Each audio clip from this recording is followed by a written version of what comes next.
It's a beautiful night for baseball in Washington, Pennsylvania, and there is a lot on the line as we approach the final 6 games of the 2022 regular season. A good evening to you. Welcome into Wild Things Park in Washington. I'm Matthew Will, joining you for another edition of Evansville Otters baseball. I say there's a lot on the line, and that's because everything is on the line this week. Evansville's still in the hunt for the West Division Championship. It would take an absolute perfect storm for it to happen at this point. But the biggest thing on the line right now is that Evansville can not only punch their ticket to the 2022 Frontier League playoffs this week, they could also clinch the 2 spot, which would mean they would host that wild card game. It would be played next Tuesday night. Certainly a game Evansville wants to be hosting and not heading on the road for.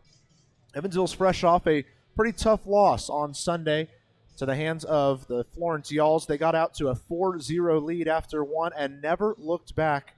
Brennan Price, if you raise your hand if you haven't heard this story before. Brennan Price was once again amazing for Florence, helped lead them into that strong first inning, and like I mentioned, never looked back. They ended up getting an 8-5 win, claiming the final game of that set and crushing Evansville's hope of going a perfect 6-0 on the homestand. They end up going 5-1, concluding the regular season there at historic Bosse Field. Then they hopped on the bus and made the 7-hour trip here to Washington yesterday as they prepared to try to get themselves a little bit closer to this 2022 playoff scenario. We go through the exact scenarios with you here for a second. The magic number is 4, which means the Otters would need a combination of wins by themselves or losses by by Lake Erie, a combination of 4 either Evansville wins or Lake Erie losses. That would clinch Evansville's spot. Technically, 6 is the magic number to host the wild card game, as they would need a mixture of 6 Evansville wins or Schaumburg losses. To simple that one down for you, if Evansville and Schaumburg are the final 2 teams, it would be the team with the most amount of wins this week that would get to host that Tuesday wildcard game between Schaumburg and Evansville. But keep an eye on the couple of teams that are still creeping in things. Joliet, awfully close to getting eliminated from postseason contention, but Lake Erie right there. In fact, Lake Erie could have a successful series against Schaumburg here Tuesday, Wednesday, and Thursday, and you could see Lake Erie steal that final playoff spot from Schaumburg. It would be the absolute worst case scenario for the Boomers. As for the West Division, the magic number is technically 12, as Evansville would need 6 wins. They would also need 6 losses from Washington. Of course, these first 3 games, Evansville could control those losses for Washington. Then they would have to hope that Windy City could pick up a sweep later this weekend against this Washington team. Probably unlikely in the grand scheme of things, but not impossible for the Otters to try to work themselves a little bit closer to potentially grabbing not only their playoff spot, not only their home playoff game, but also first place in the West Division. A whole lot to play for, but right now it's game 1 of a 3-game set between the Washington Wild Things and Evansville Otters, starting off their final series of the year and what could be a preview of the West Division Finals that happen in just about a week and a half. We'll take a break for the national anthem and the final starting lineups. Right after that, we've got first pitch here from beautiful Wild Things Park in Washington, Pennsylvania. Don't go anywhere. First pitch is next.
perfect night for baseball in Washington, Pennsylvania, and a lot on the line for the Otters this week.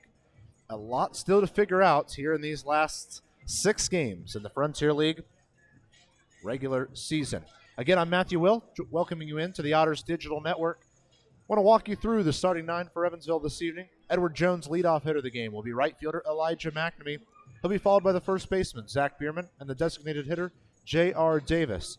Batting in the cleanup spot is the third baseman, Dakota Phillips. Batting fifth, the left fielder, Jeffrey Baez. And batting sixth is the center fielder, Miles Gordon. The final 3 for Evansville, second baseman Andy Armstrong, shortstop George Khalil. The batting ninth is the catcher, Justin Felix.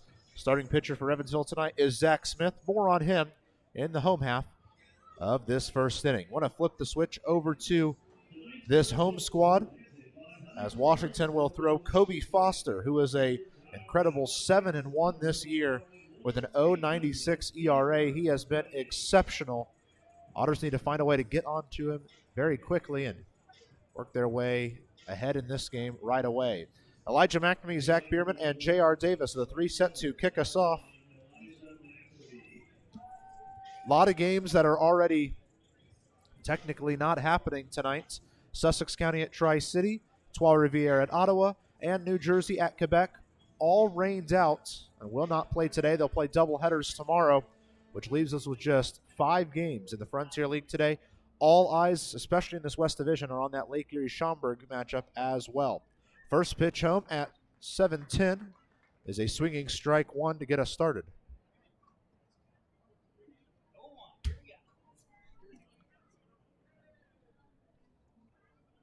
Mcnamee looking at an 0-1 right away to start off. Pitch on the way, swinging strike 2. Wild Things Park dealing with a little bit of a struggle today as they have no scoreboard out in left. This place was struck by lightning yesterday, and because of it, everything's going to be a little bit done by hand, I guess you could say. Swinging strike 3. That's an easy one to keep track of. Elijah Mcnamee down on strikes here to kick this at-bat off. A swinging strikeout. Kicks off the day well for Kobe Foster.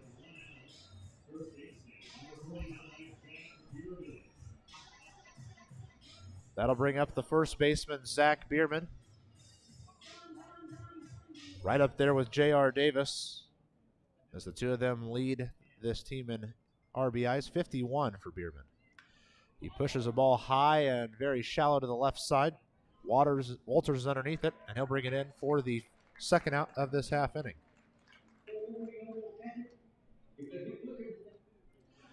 That'll bring up J.R. Davis, the RBI king for the Otters. 53 on the season for him. By the way, the Otters are trying to chase home run history this week as well. Coming into these last 6 games, they have hit, as a team, 96, and the team record is 99 in a season. So that'll obviously be something the Otters can chase this week as well. First pitch home to J.R. Davis. Stays outside for ball 1.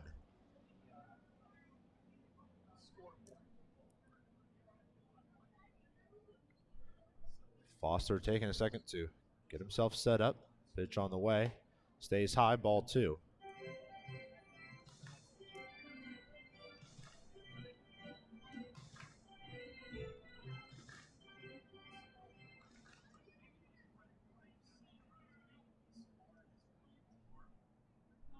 Two-0 home. Davis sends this one very high and shallow.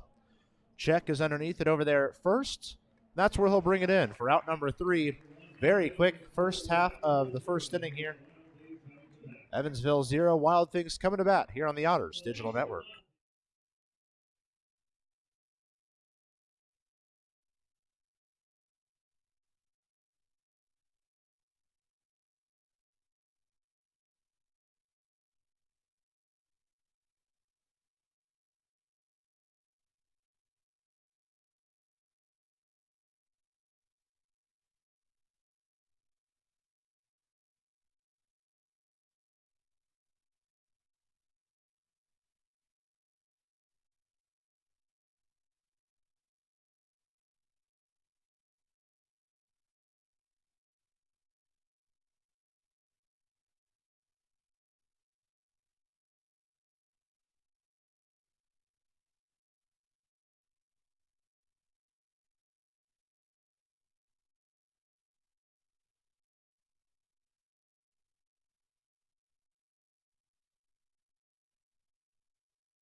bottom half here of the first inning. Evansville 3 up, 3 down in the first. And they will now have to turn to the arm of Zach Smith, who was exceptional here about a week and a half ago, making his first start as an Otter. Got a win here in Washington. He's looking for more of the same. Enters today's game, 2-1 record, 0.82 ERA. A matchup of two sub-1 ERAs on the bumps today. The starting nine for the Wild Things. Kicks off with the second baseman, Scotty DeBrule. Right fielder, Anthony Brocado, who did not play in our series a week and a half ago. And the DH, Tristan Peterson. First pitch home from Smith. It's driven out towards left. Baez will chase back towards the warning track, backtracking, and brings it in for out number 1 in the inning. Well hit ball by DeBrule, but unfortunately right at the man in the outfield for a quick out number 1.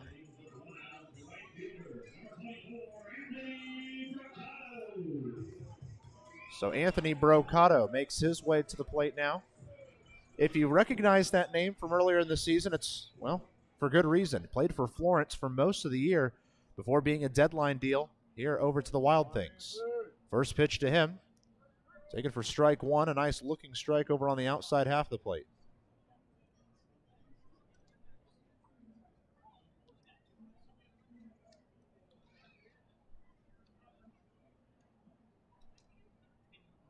First pitch home. This one's driven out towards center.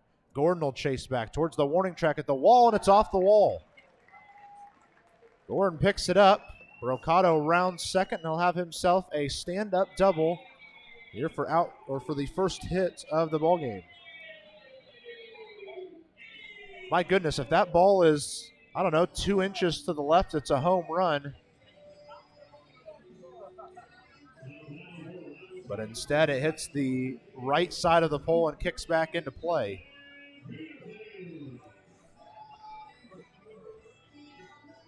So the designated hitter, Tristan Peterson, makes his way to the plate.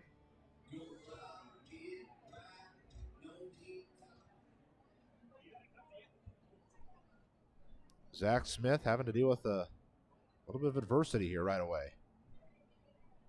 First pitch home towards Peterson. Taken for a called strike 1. Another instance of Smith just attacking the plate right away.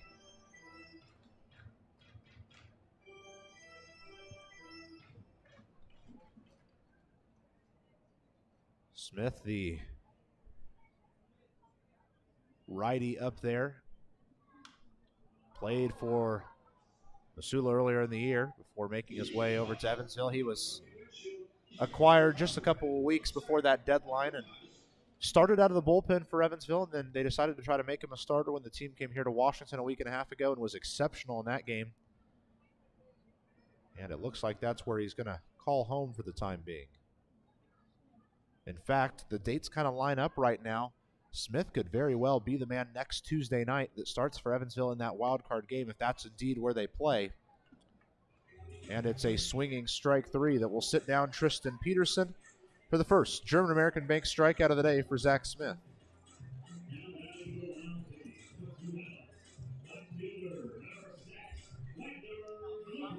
Left fielder Wagner Lagrange makes his way to the plate.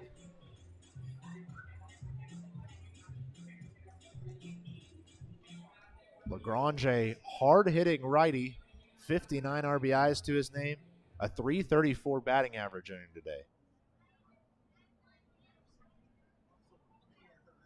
Smith asking to re-go through signs, has the one he likes. First pitch home to Lagrange. Stays just a bit inside for ball 1. First ball thrown by Smith so far.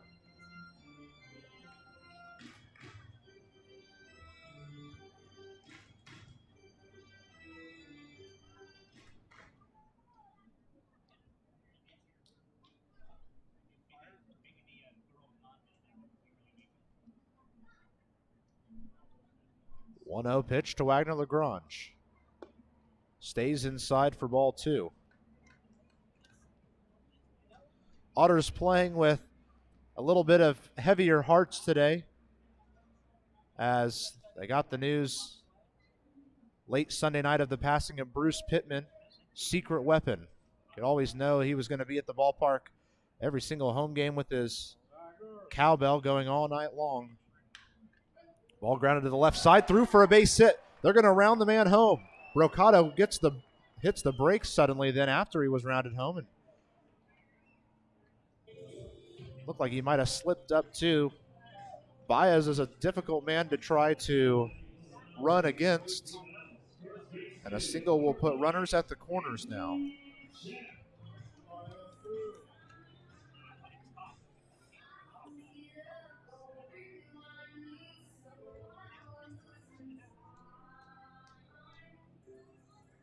So we take a second before the next batter heads to the plate. First baseman Andrew Check. He had a very good series against Evansville that first time. First pitch home. Driven right back up the middle. Dive, and Khalil can't get to it. It's out into left center. One man's going to score. Finally, Gordon gets to it. It gets away from him. And now a second man's going to come home. Shirley one RBI. We'll see if they give him both, as Gordon kind of slid for that ball out there. It got away from him. One thing's for certain, that is a 2-0 lead now for Washington here in the first inning. Khalil made a good diving effort to his left side, but it got through him. So now Cambalego heading to the plate, and the line continues to go for Washington here in the first inning.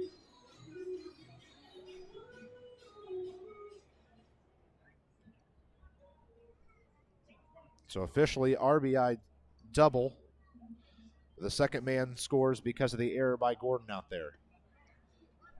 First pitch home. And for a called strike.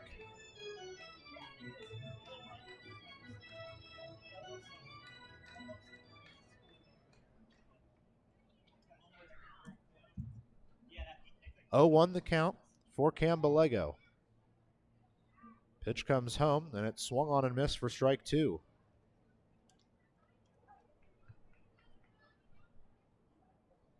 Want to walk you around Evansville defensively. Baez, Gordon, Mcnamee left to right across the outfield. Phillips at third. Khalil at short. Armstrong at second. Biermann at first. Justin Felix mans things behind the dish. Zach Smith really taking his time prior to the 0-2 pitch home to Cambalego. And because of it, Balego's going to call time and step out.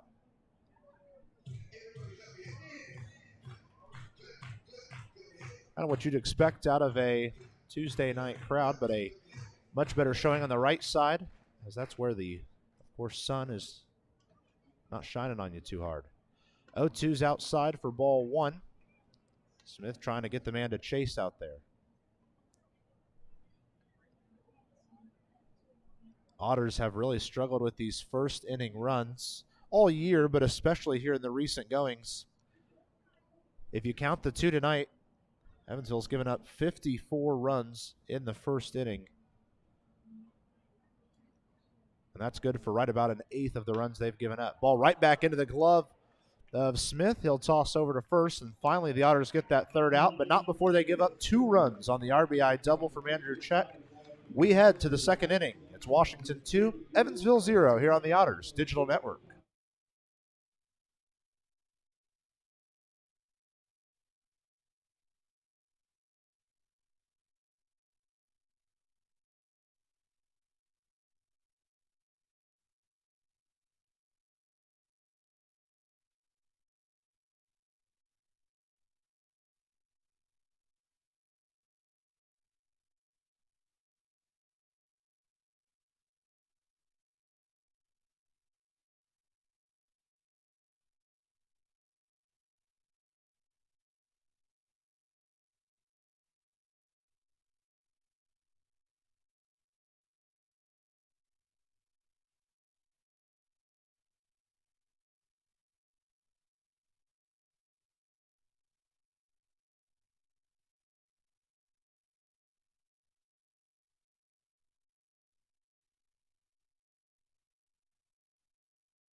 Second inning coming at you here on the Otters Digital Network. Evansville finishing their 2022 regular season here on the road. 3 here in Washington, Pennsylvania, and then 3 at Florence. First pitch home to Dakota Phillips. Stays high for ball 1. Dakota Phillips has been successful since returning from his broken hand. Been a lot of fun to have this week. 1-0. He drives it out towards left. Chasing that way is Lagrange towards the wall in the corner, and it drops right in the corner. Phillips is going to have himself an easy stand-up double. I don't know if you could plant a ball in that corner where the fence and left field foul line be any closer. And Dakota Phillips right away gets himself his first base hit of the game and the Otters' first base hit of the game with a double.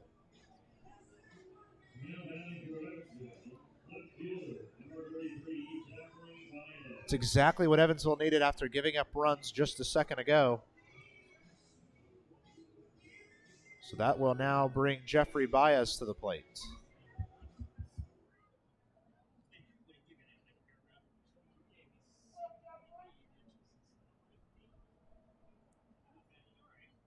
First pitch home to Jeffrey Baez, taken high and in for ball 1.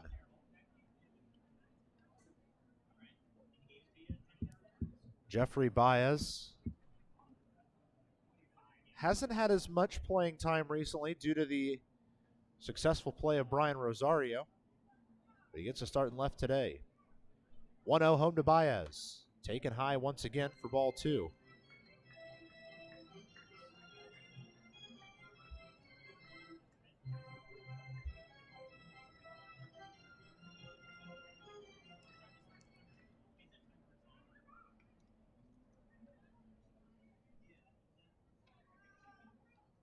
Home.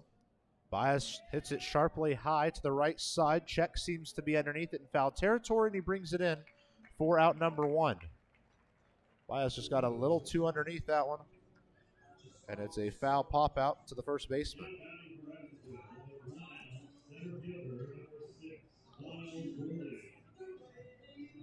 So that will bring up the center fielder, Miles Gordon. In Evansville's game on Sunday, Gordon had the day off, or just a routine day off for the center fielder. Have to go back to Saturday to find his last outing. He was the leadoff man that night and went 0 for 3. Grabbed a sacrifice bunt in that game as well. First pitch home to Gordon. Finds the zone for a called strike 1 on the outside.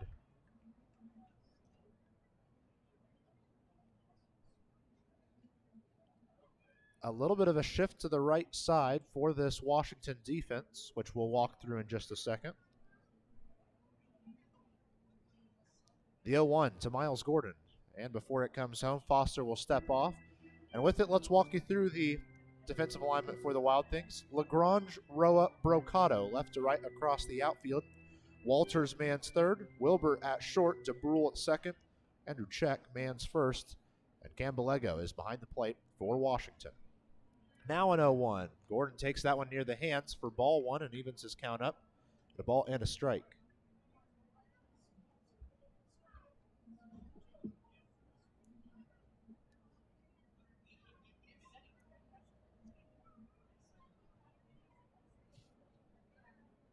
One ball, one strike for the Otters center fielder, Miles Gordon.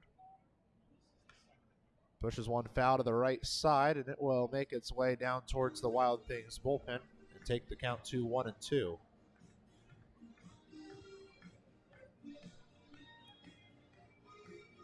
Already underway. Joliet at Florence. They're in the top of the 4th inning right now. Florence trails Joliet 2-0 in the top of the 4th inning. Top of the 2nd, Empire State and New York currently scoreless.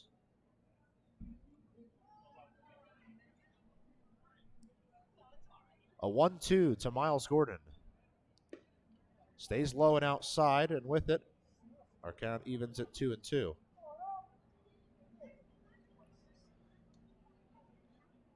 Good to have a good group of Otter fans listening in here. Beautiful Tuesday night for baseball here in Washington, by the way.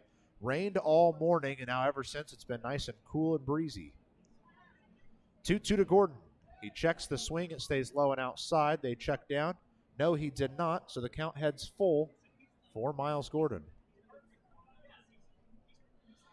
Again, we're going to try our best to keep things as accurate as we can. No in-house scoreboard tonight.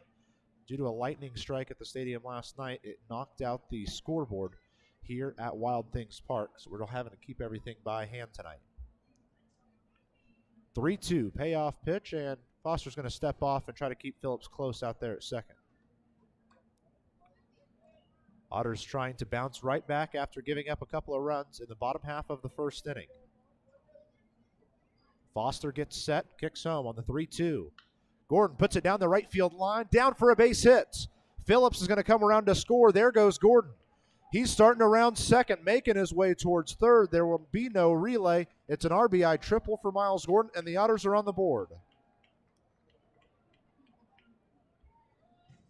Right back at you, say the Otters still have a run to go, but at least they're on the board.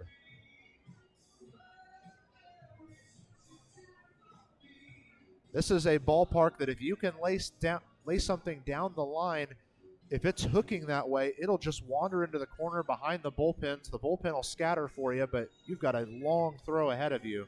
If you're Brocado for Washington or Mcnamee for Evansville, you just got to be careful. This is going to spark a discussion, by the way, between the coaching staff of Washington and Kobe Foster and Cam Bellego.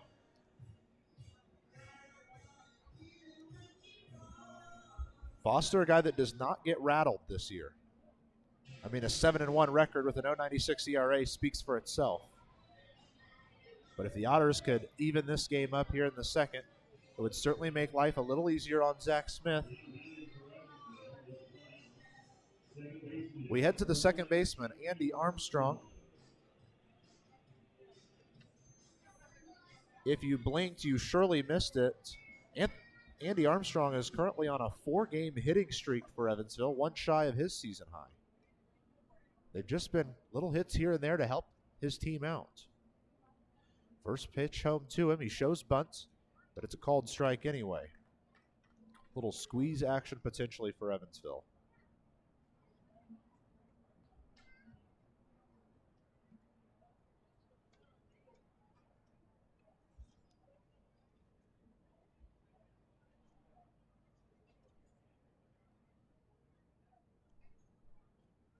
Andy Armstrong digging in prior to the 0-1 pitch home.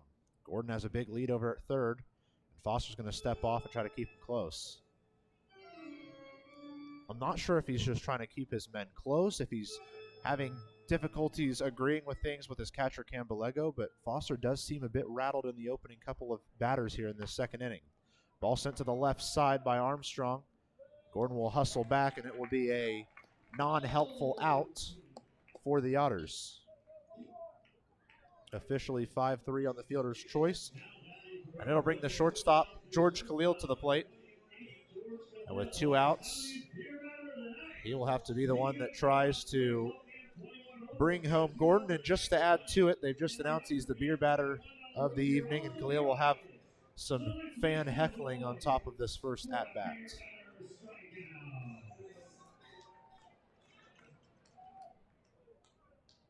First pitch home to the shortstop, Khalil. He cranks one out towards center. Rowe will chase back 3 or 4 steps. And that's where he brings it in for out number 3. Otters grab 1 run on the RBI triple for Miles Gordon. We head to the bottom half of the second inning. Evansville trails by 1.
Bottom of the second inning. Evansville grabbed one run in the second, but still trail here in this one. Hopefully Zach Smith used that first inning, settled in a little bit.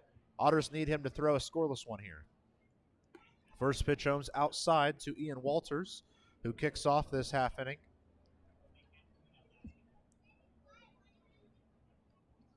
Walters enters with a .286 batting average. 57 RBIs, 13 home runs for him. He's been a very consistent bat. Pitch stays outside.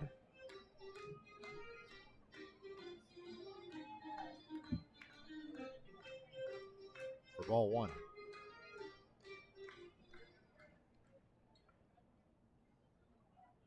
Walters has to set in. Pitch comes home. Finds the zone on the outside. And with it, our count goes to 2 balls, 1 strike.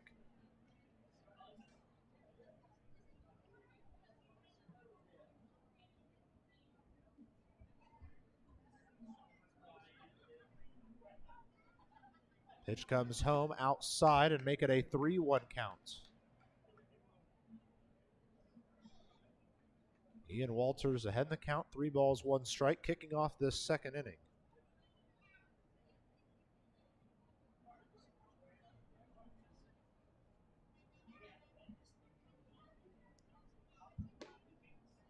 And it will be a leadoff walk for Ian Walters. That's a really strong at-bat from him.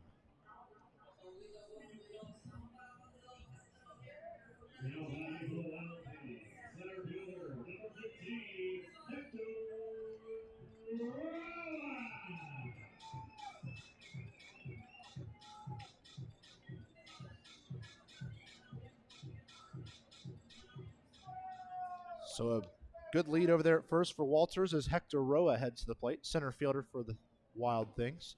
Takes a first pitch strike, almost right down the middle. Phillips returns to third base tonight. Made 1 start there earlier this week, but has been usually DHing since his return to the lineup.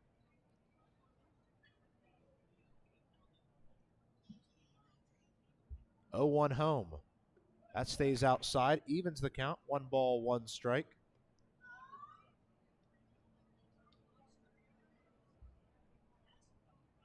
Again, a huge couple of series here on the Tuesday, Wednesday, Thursday portion of this week.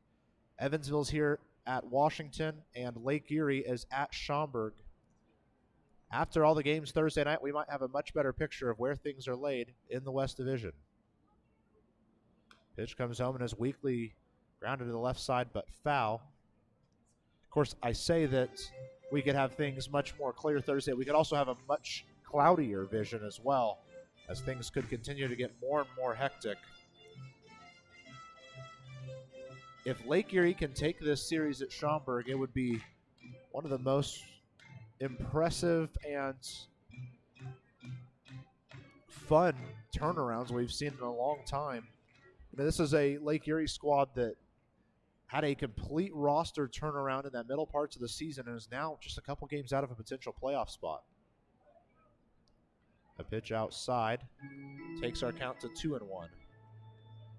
Would be very unique to see a different team in the playoffs, a team that you don't usually see in the playoffs like Lake Erie.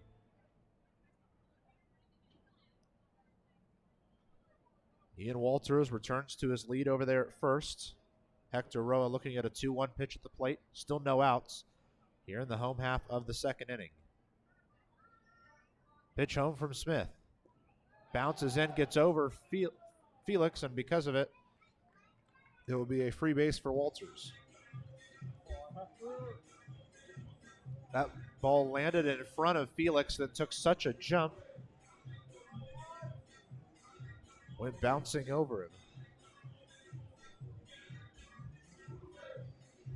There's now a runner at second with nobody out.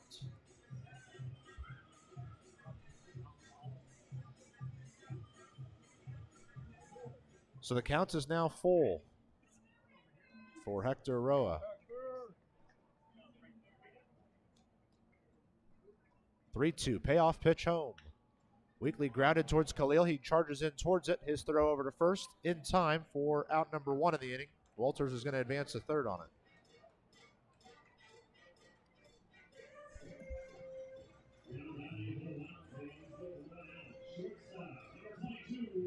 So that will bring up the 9-hole hitter shortstop Tyler Wilbur with a glorious RBI chance now for the Wild Things.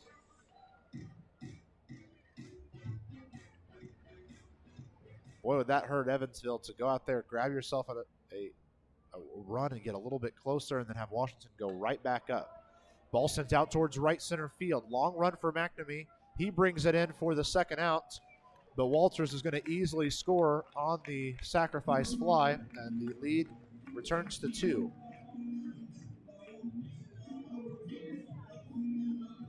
Sac fly RBI from Tyler Wilbur, good for out number 2. Bases are now empty, but the lead is now 3-1.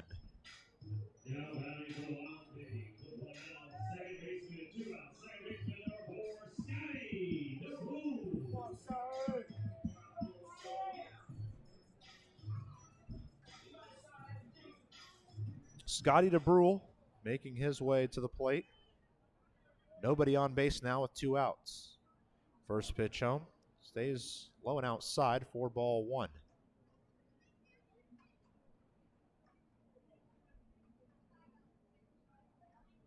So 3 of the 4 games in the East Division rained out today. Empire State at New York, the only one being played. A check swing foul tip goes to the left side and evens our count up at 1-1 for DeBrule. They're currently in the bottom of the second inning between Empire and New York, still scoreless. Joliet leads 3-0 in the bottom of the 4th at Florence. They are still just about to start between Lake Erie and Schaumburg.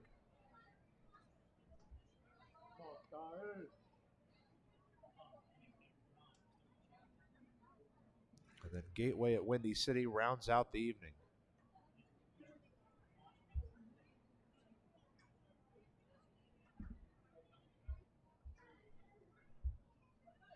Scotty DeBrule waiting on the pitch to come home. Stays high and inside.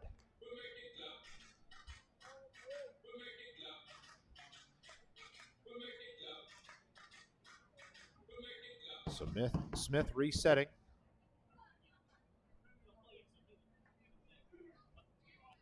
Two outs with a 2-2 count home. It's sent right back into the glove of Smith. Second time today that he's had a look what I found play. It's over to first in time for out 3.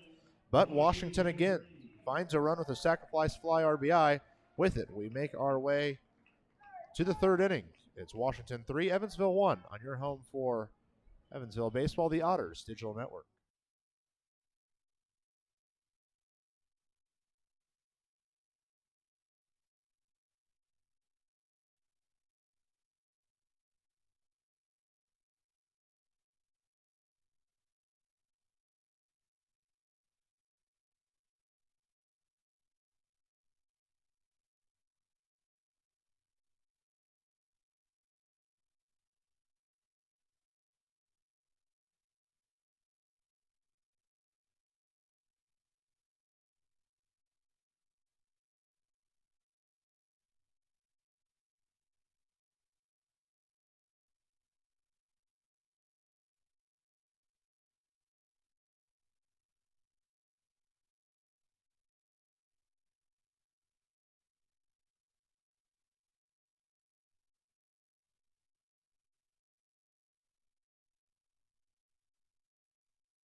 top of the third inning. Evansville still trails by 2 after a sacrifice fly there in the bottom half of the second.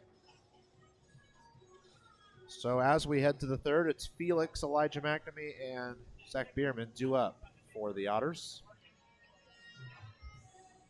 Otters had a chance to grab a second run back in that second inning, but a fly out from Khalil ended that. First pitch home to Felix, taken for a called strike on the inside half of the plate. Felix has kind of had an on and off last couple of weeks, been dealing with a couple of injury issues as well. Was in the concussion protocol for a little while, was also battling a neck injury. Had a big booming 2-run home run earlier this week. Way ahead of a pitch here that drops him back 0-2 in the count.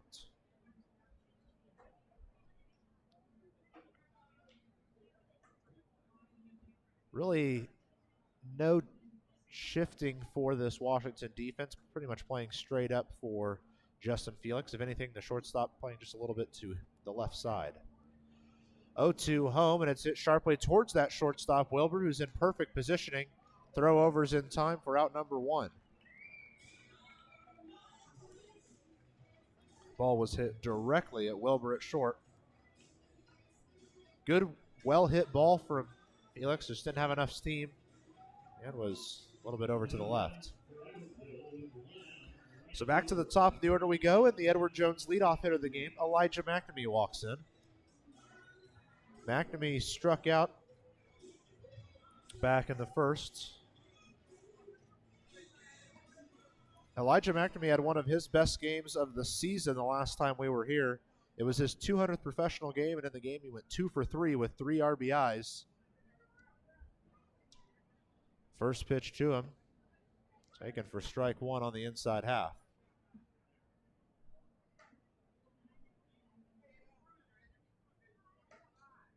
Defense pretty spread out for Mcnamee.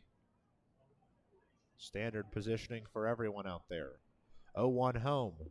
Swinging strike 2 as Mcnamee was way ahead of that one. And Foster looks much better in this inning.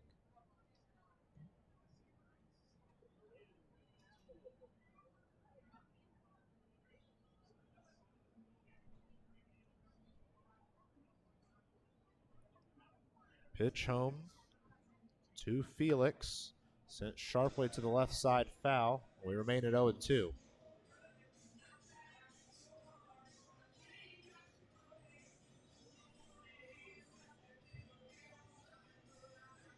Mcnamee looking at an 0-2 count. 1 out already here in the third inning.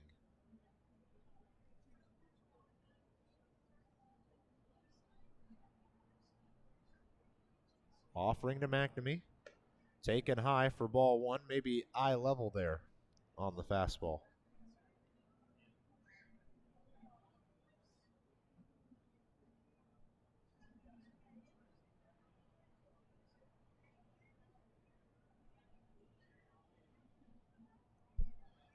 One, 2 the count for Elijah Mcnamee. Pitch on the way from Foster. It is sent foul to the right side. We'll get well out of play, and with it our count remains at 1 ball, 2 strikes. They are finally underway in Schaumburg, Illinois. Still scoreless between the Lake Erie Crushers and Schaumburg Boomers. That is a game that Evansville is definitely keeping an eye on.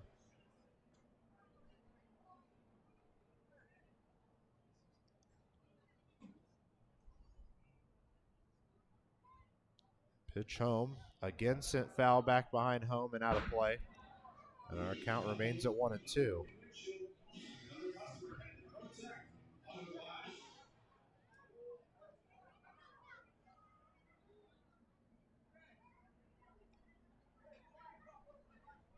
Count remains 1 ball, 2 strike for Elijah Mcnamee, the Edward Jones leadoff hitter of the game. And Mcnamee will call time prior to another try on the 1-2.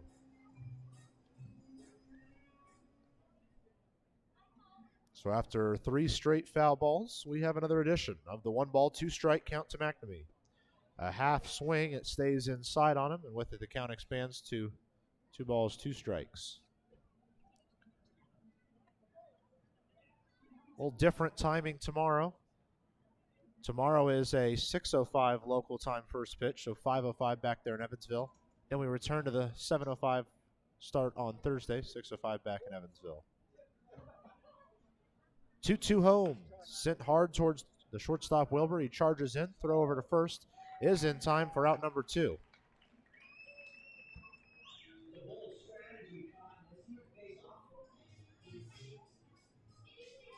So Zach Biermann will stride in with the bases empty and 2 outs in front of him. Of course, not a ton, but down there on the left side near the Otters dugout, I do see 4 or 5 people with some Evansville Otters shirts on tonight. Good to see that Otters have some fans here in attendance. First pitch home to Biermann. Catches the zone on the outside edge for strike 1.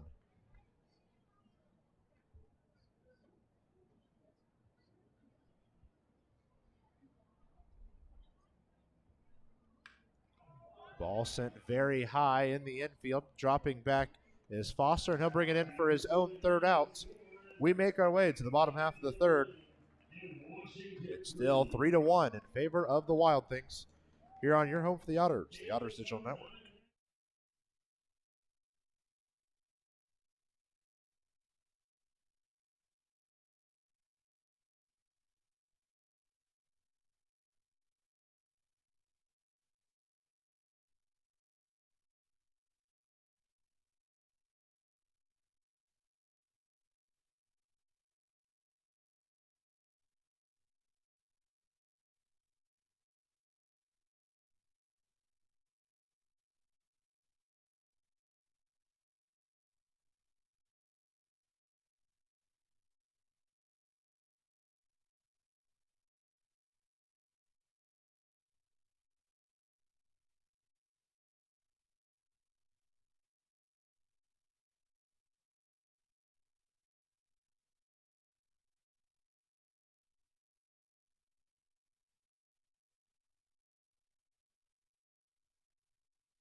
Bottom of the 3rd inning.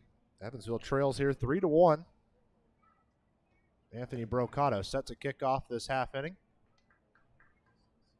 Starts off with ball 1 on the inside.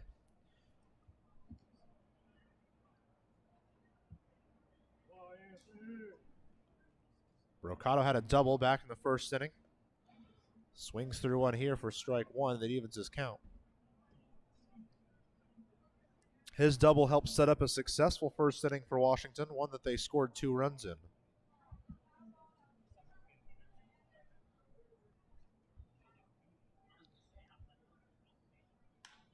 Ball sent out towards right. Chasing back is Mcnamee towards the wall at the warning track, and that's where he brings it in for the 1st out of the inning. Really hard hit ball by Brocado. Just didn't quite have enough. There really isn't any wind tonight. Flag is not moving hardly an inch out there in the left field area. Must have used up all the wind earlier.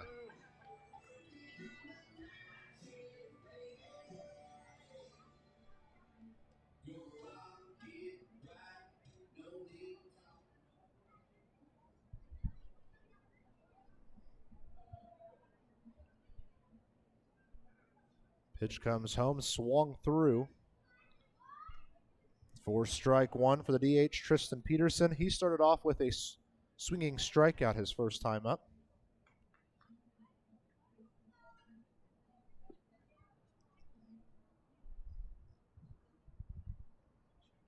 DH Peterson Down 0-1 in the count. Now swinging strike 2 on a well inside pitch. Drops him back a couple.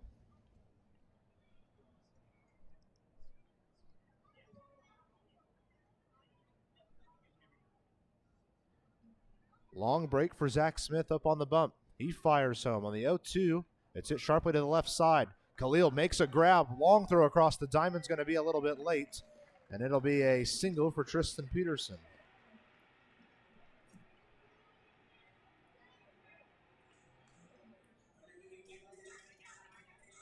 Big shout out to those listening back home in Evansville, especially one of our great sponsors, Hickory Pit Barbecue. Glad to have you guys listening in to the Otters Digital Network. Otters down by a couple here in the third inning. Looking for Smith to get him out of a inning defensively and move back to the plate to start swinging at things.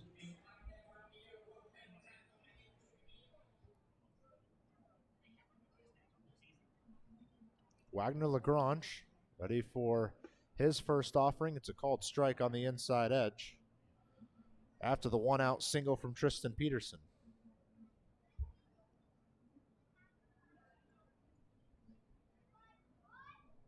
So a good lead for Peterson over at first as Smith fires home on the 0-1.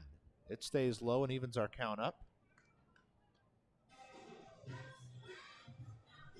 Otters certainly cannot take it easy, but it is nice to know that the Schaumburg loss last night helps them out, as now they control their own destiny, at least in the second place offering here in the West Division. As long as they win more games than the Boomers this week, they claim that second spot. 1-1 pitch is low and outside, and with it, taking a lead in the count now, will be a Wagner Lagrange. He had a single back in the first. That put 2 men on. Brocado really was trying to go home on it, but it looked like he rounded third and then maybe had his coach say, wait, never mind. And because of it, he slipped up and had to hustle back to third. 2-1. That's going to stay low and inside and expands the count to 3-1 now in favor of Wagner Lagrange. So Smith's going to have to be careful that he doesn't put men at first and second here in the bottom half of the third inning. It's Washington 3, Evansville 1. Smith fires home on the 3-1, high and inside, and that will result in men at first and second here with 1 out. It'll also bring the 5-hole hitter, first baseman Andrew Check, to the plate. Check knows his way around some RBIs, especially in this series. But so far on the year, Check has 55 RBIs to his name.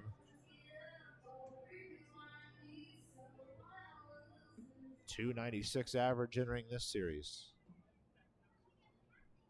Zach Smith gets himself set for the first pitch home with 1 out and 2 men on. It's hit sharply high and foul to the left side, well out of play. Takes the count to 0-1.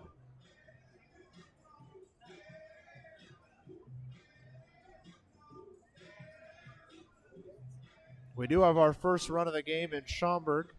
Boomers are able to grab a singular run in the bottom half of the first, so it's currently 1-0 Boomers after 1 inning. 0-1 home to Andrew Check. Finds the inside edge of the plate and drops the count to 0-2. Would be a nice strikeout to grab for Smith after allowing a couple men on with 1 out.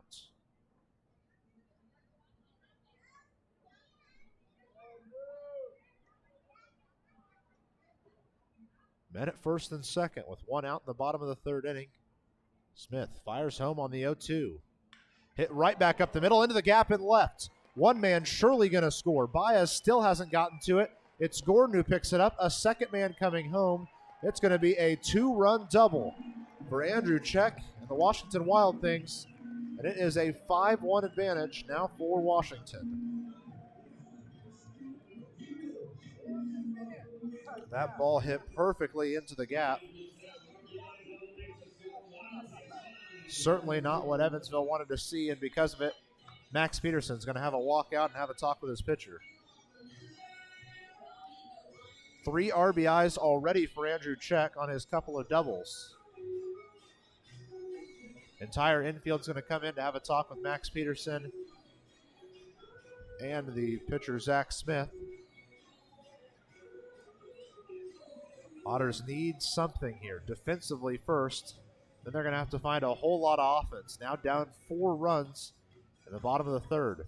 They've only come back from a 4-run deficit once all year long. It came against Windy City a couple weeks ago.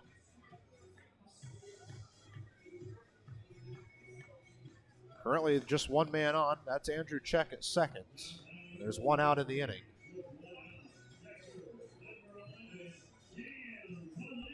That ball did 2 things perfectly for Andrew Check. It curved its way into the gap. Step 2, when it hit the fence, it died right away and made Gordon have to charge in to pick it up. And by then, Wagner Lagrange easily scoring from first.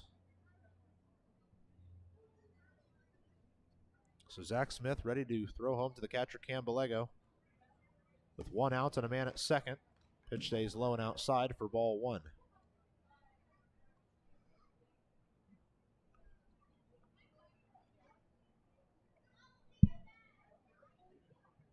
Pretty good lead out there for Check at second.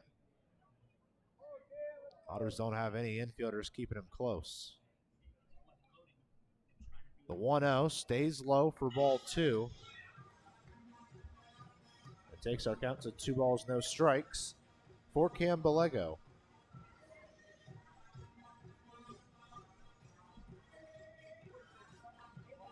All things considered, Evansville comes into the series in a strong run of form recently. As for Washington, not so much. Otters are 8-2 in their last 10. Wild Things 3-7. Ball sent very high and foul, and with it our count drops to 2-1. Still in favor of Cam Bellego. Washington had got themselves all the way out to, at one point, a lead in the division that was at 11.5 games. Now mixed with their tough last week and a half and a great couple of weeks for Evansville, Schaumburg, and Lake Erie. They've come storming back. 2-1, sent foul to the left side, but it is going to stay foul and even our count at 2-2. Phillips made a good run over to it, but he didn't end up having a play to make after it had bounced in foul territory a couple times.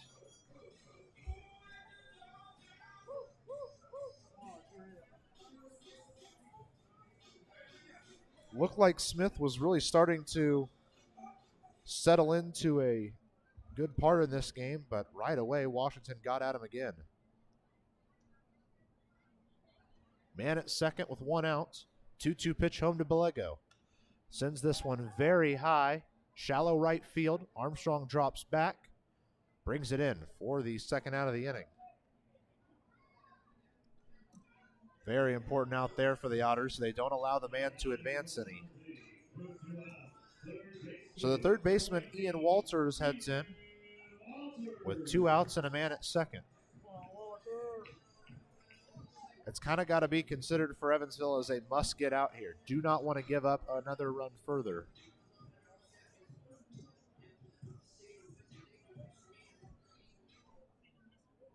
By the way, if you missed it at the top of the broadcast, a lot of games not being played tonight due to rain.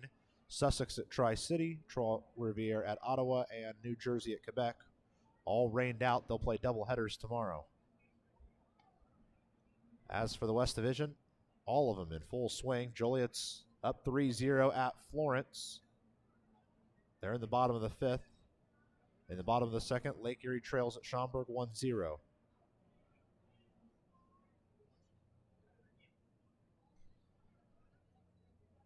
Pitch on the way home to Walters. Left alone for ball 2. Takes the count out to 2-0.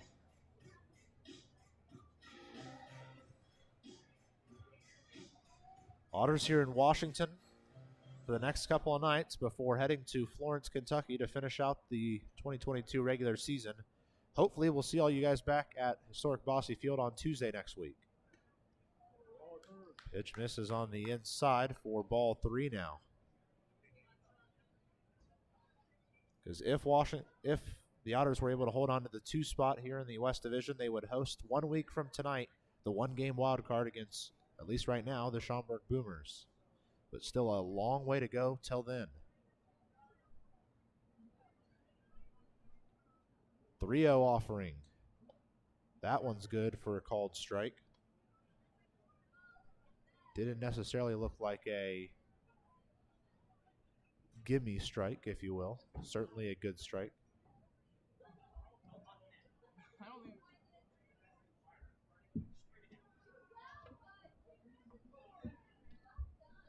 The 3-1 home to Walters. Misses outside. And it is a walk for Walters, his second of the day. That puts runners at first and second here with 2 outs.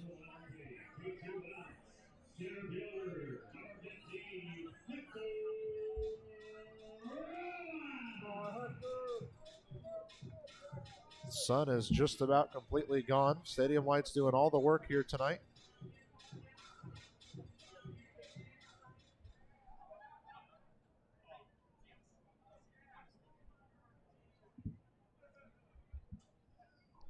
First pitch home to Hector Roa. On the way and stays low for ball 1.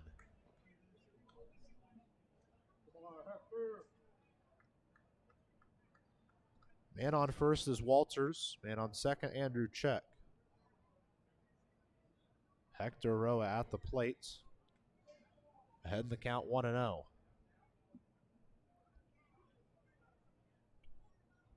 Zach Smith with a long, deep breath on the mound. Kicks and delivers. Sent out towards left center. Going to be a long run. It's going to drop in between everybody. Picked up by Baez. Another run is going to score. It's an RBI blooping single for Hector Roa. It'll allow Walters to reach third. Check to score. And the lead expands once again for the Wild Things.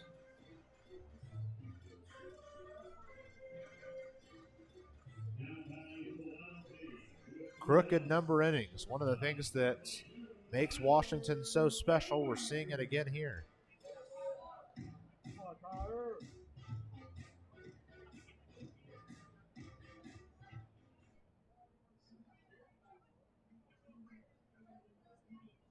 Runners at the corners with 2 outs, and the 9-hole hitter shortstop Tyler Wilbur heads to the plate. First pitch is well inside for ball 1 on him. Wilbur's first time up, he had a sacrifice fly RBI to deep right center field. There was really no chance Evansville even could try to throw it back in.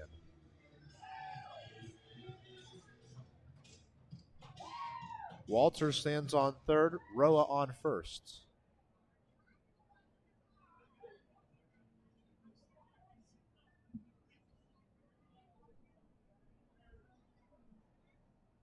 One-oh pitch home. Since bouncing foul to the left side, will end up in the mesh netting in front of the Otters dugout. And with it, our count evens up. 1 ball, 1 strike.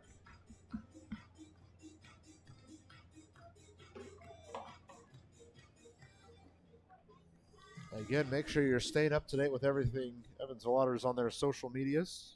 On Twitter at Eville Otters, on Instagram at Evansville Otters, or on Facebook, find the Evansville Otters there, as that's where we will make sure you stay up to date with the standings, what they're looking like, what the magic number looks like, if they're going to be hosting playoff games, if they won't be. That's where we will keep you up to date these next few days.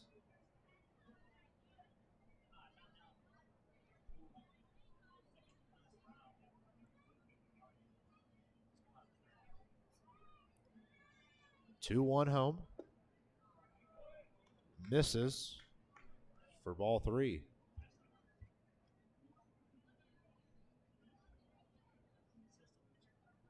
So Smith falls behind even further. 3 balls, 1 strike for Tyler Wilbur, the shortstop.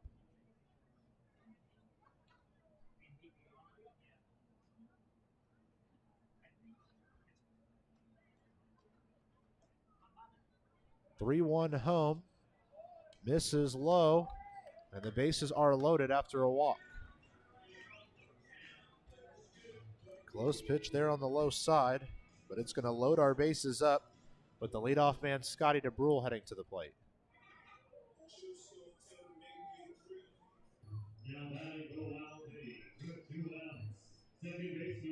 So with 2 outs and the bases loaded, Scotty DeBrule heading to the plate for the 3rd time today.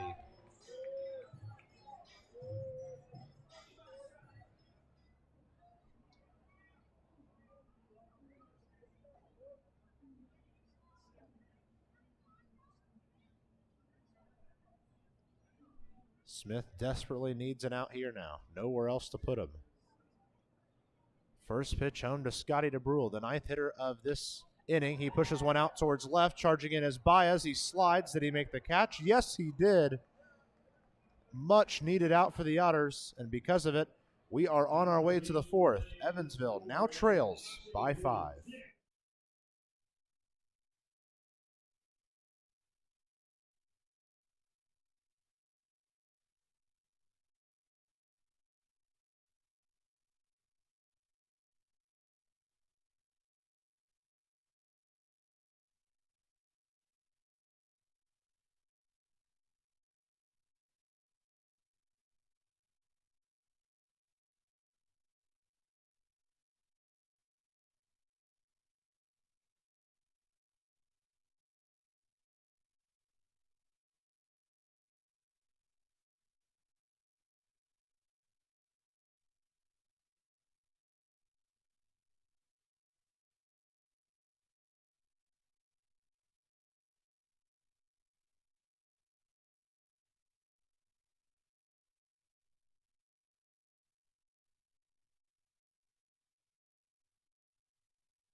Top of the 4th inning. Evansville with a lot of work to do in this one, trying to win their first game of the year where they trail by 5. Never happened for the Otters.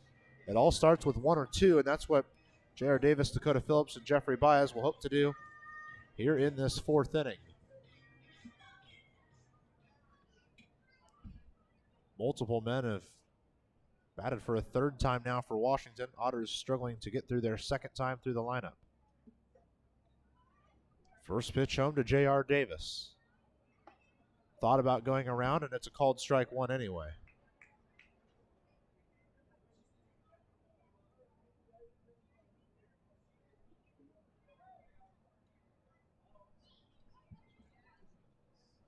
One 0 to the plate.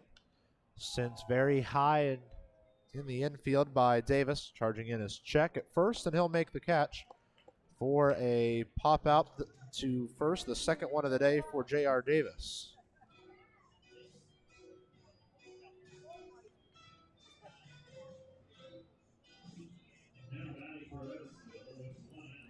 So with 1 out, the 3rd baseman Dakota Phillips heading to the plate. Phillips had a double in the 2nd inning that led that inning off. He came around to score on Miles Gordon's RBI triple.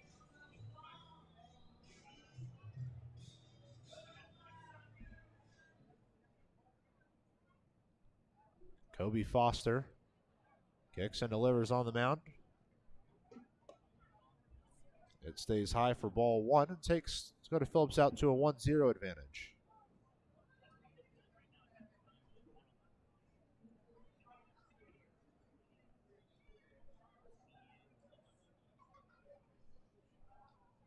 1-0 home, and it's hit sharply by Phillips to the right side into the glove of second baseman DeBrule and over to first just barely for out number 2 in the inning.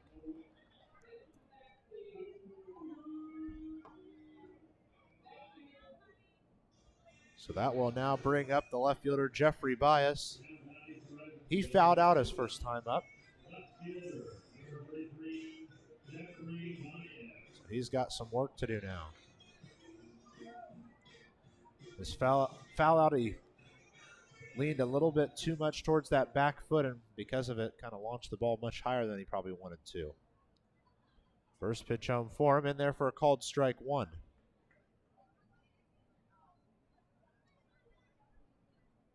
Baez, our left fielder this evening.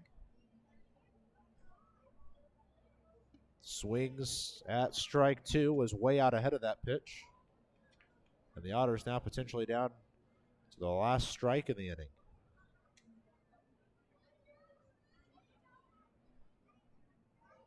Kobe Foster nods home, kicks and delivers on the 0-2. It's hit right back up to him, into his glove. He'll throw over to first to complete the out.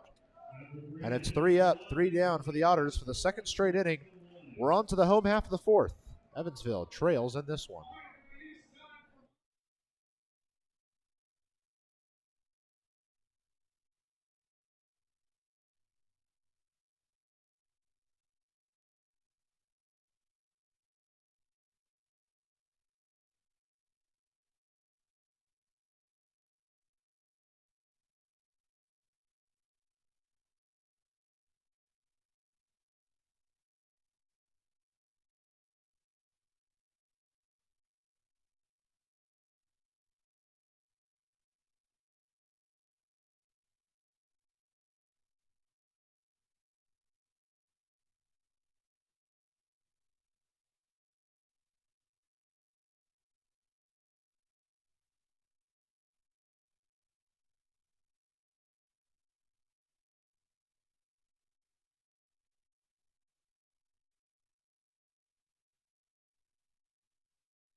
Bottom of the fourth inning here on the Evansville Otters digital network.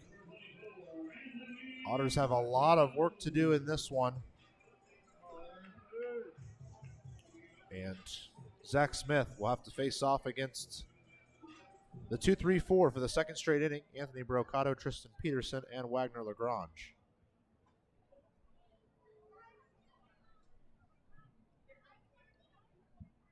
First pitch home to Brocado, and that actually hits him. Works well inside. And the leadoff man is on for the second inning tonight.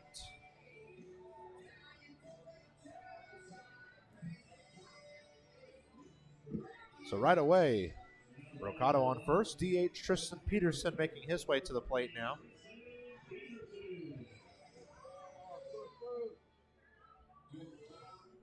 Peterson 1 for 2 with a single back in the third inning.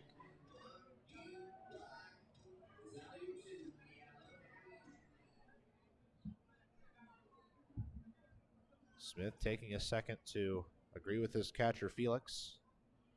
And he will fire home. The first pitch of the at-bat, it's hit sharply towards Phillips at third. To second for 1. The relay to first. In time. And it's a 5-4-3 double play for the Otters to help out their pitcher Smith here in the fourth inning.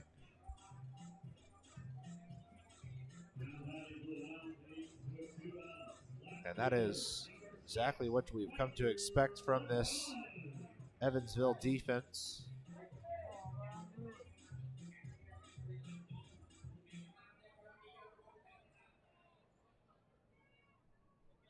The only one who has the only team who's turned more double plays than the Otters is Quebec. They've turned 77. Evansville's turned 76 now.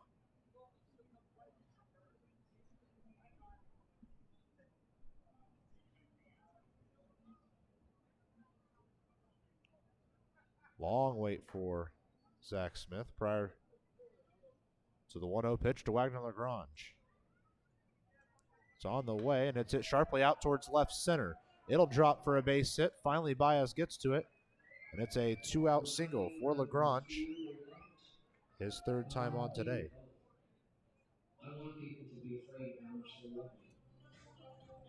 So that brings up the first baseman, Andrew Check, and he has been impossible to stop so far tonight. 2 doubles, 3 RBIs on the day.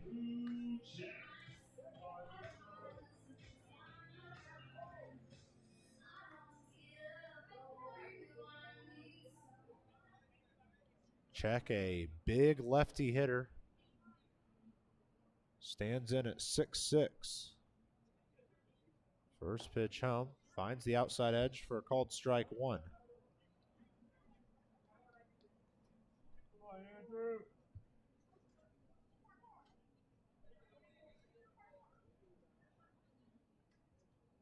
Runner on first with 2 outs. 0-1 pitch on the way home to Andrew Check. He thinks about going around, does not, and because of it, our count evens at 1-1.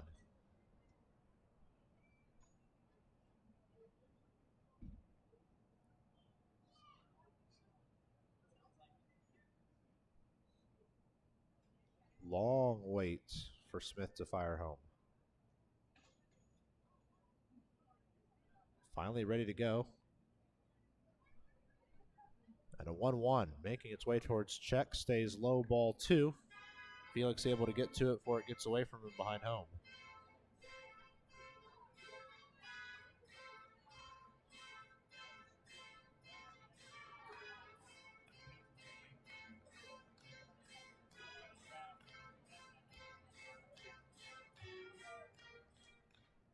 So we wait here for a second prior to the 2-1 pitch to Andrew Check. Ball is hit sharply to the right side, grabbed by Biermann, and he will step on first for this final out. A wonderful play for Biermann. We make our way to the 5th inning now. Evansville trailing by 5.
We are on to the top of the 5th inning here from Washington, Pennsylvania. It's been all Wild Things in this one. 2 in the first inning for them. Then both squads scored 1 in the second. Then Washington really expanded it in that third with 3 more runs. And since they have not wanted to look back, here in the 5th inning, Evansville will send Gordon, Armstrong, and Khalil to the plate. Gordon already back in the count 0-1. Pitch stays towards the outside, and with it evens our count at 1-1. Miles Gordon with 1 hit so far, an RBI triple in his only at-bat. Takes a pitch high, and with it his count expands to 2-1 now, leading off this 5th inning.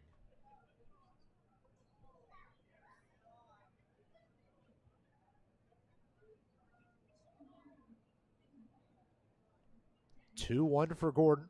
That one's good for a called strike, which evens our count up. 2 balls, 2 strikes.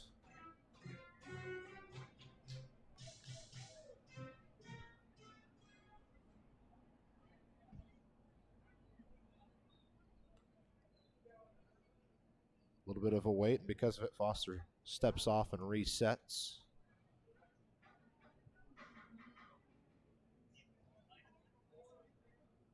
Pitch comes home. Just missing in the inside for ball 3, and we'll have a full count.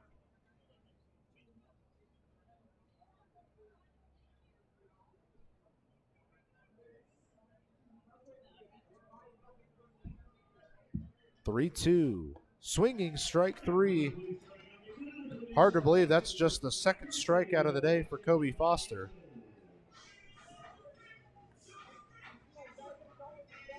And that will bring the second baseman Andy Armstrong to the plate. Grounded into a fielder's choice his last time up.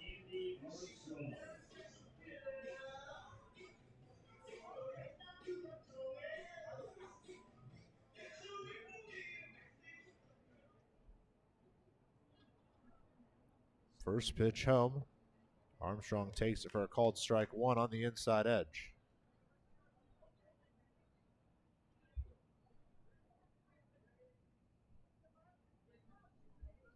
Foster taking his time between some of these pitches.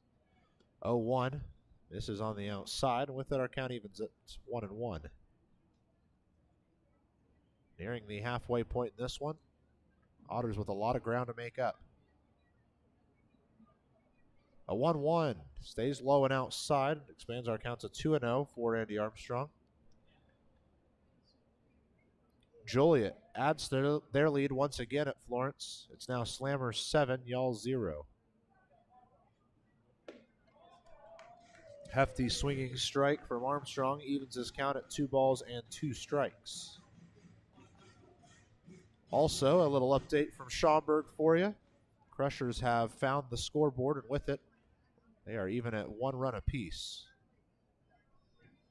2-2 to Armstrong. Low, ball 3. They're going to check down.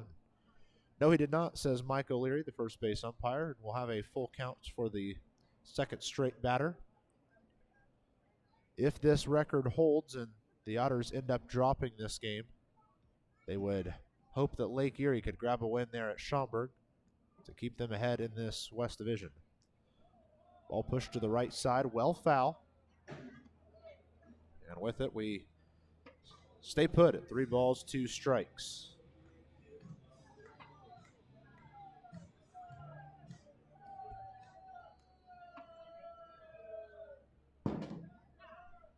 "3-2 home." Sent very high and foul once again. It's going to get out of play yet again. And our count will remain at 3 balls, 2 strikes.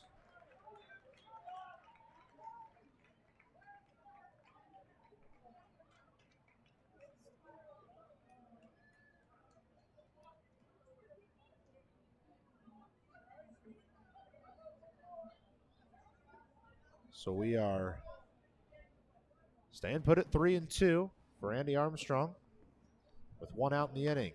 He pushes one towards the foul line and shallow right, and bringing it in is Brocado in right field for out number 2.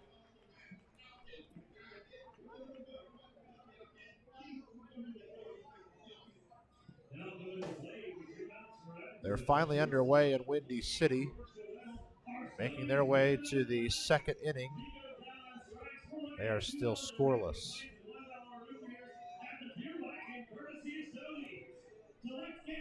So making his way to the plate now is George Khalil. 0 for 1 with a fly out to center. He had a man on third in that last opportunity.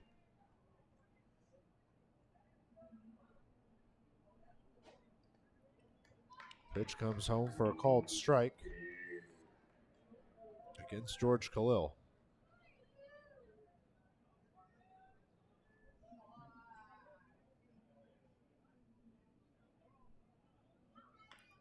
Pitch grounded to the left side, just a hair foul.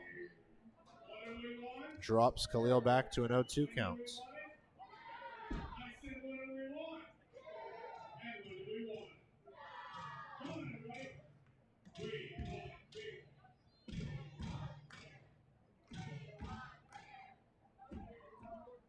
Oh, 2, the count for George Khalil with 2 outs here in the 5th. Swinging, strike 3, and it's 3 up, 3 down for the 3rd straight inning for Evansville. Otters have been retired their last 11 in order. With it, we make our way to the bottom half of the 5th. Evansville still trails by 5.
We're on to the bottom half of the 5th inning here in Washington, Pennsylvania. Otters down by 5.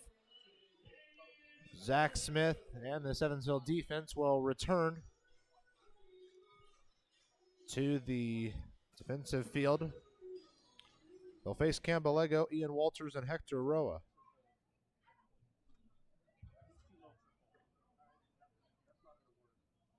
First pitch home. Taken for a called strike 1. Balego drops back early.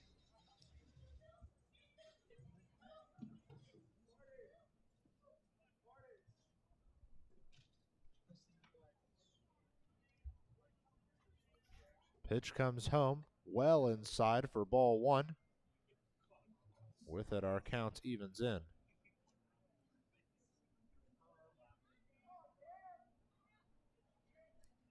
Cambalego 0 for 2 on the day.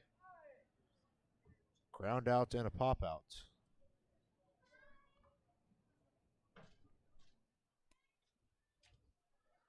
1-1, stays low and expands our count out.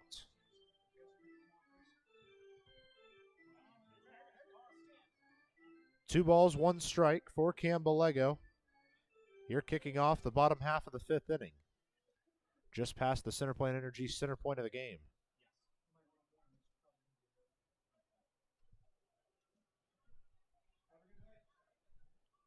Two-one to Balego. It's sent out towards right. Mcnamee will jog back a few steps and bring it in for the first out of this fifth inning.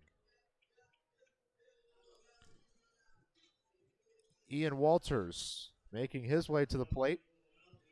2 walks to his name so far on the day. That's all he's seen.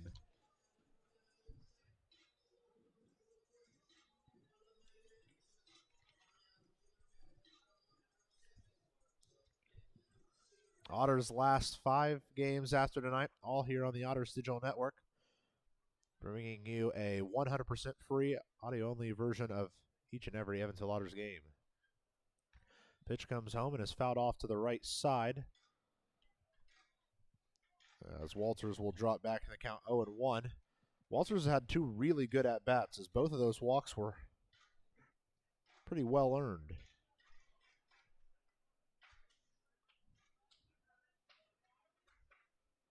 Smith getting set up on the bump, looking in towards his catcher, Felix. As an 0-1 pitch makes its way home to the third baseman, Walters. Taken for ball 1.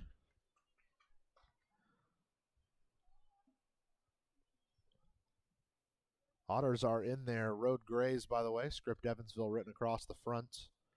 Washington in the home whites. Smith once again taking his time in between some of these pitches. Ready's up on a 1-1. It's swung on and missed by Walters. He extended the hands too and still didn't have a long enough bat. And his count goes out to 1-2. Otters are going to have some perfect weather for baseball this week. Looks like the high each day here in Washington is supposed to be in the upper 70s, potentially low 80s. And then all 3 games at Florence, mid to upper 70s each and every night. The 1-2 pitch comes home low and outside, and once again we are evened up, this time at 2-2.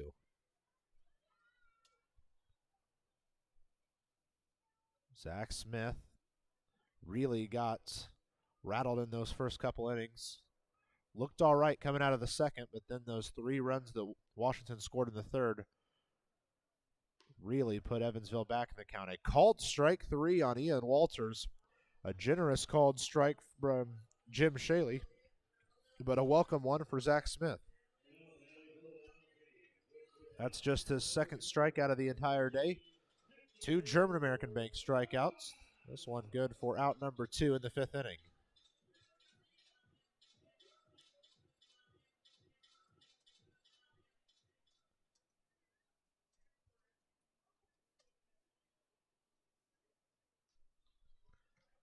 Smith gets set and fires home on the first pitch. A check down at first. No, he did not go around, says Mike O'Leary. And Hector Roa starts off with a 1-ball, no strike advantage in the count.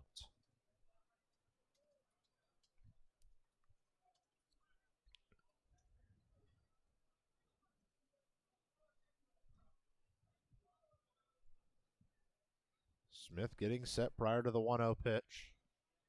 It's on the way towards Roa. He really extends the hand on the low outside pitch, and with it our count evens up.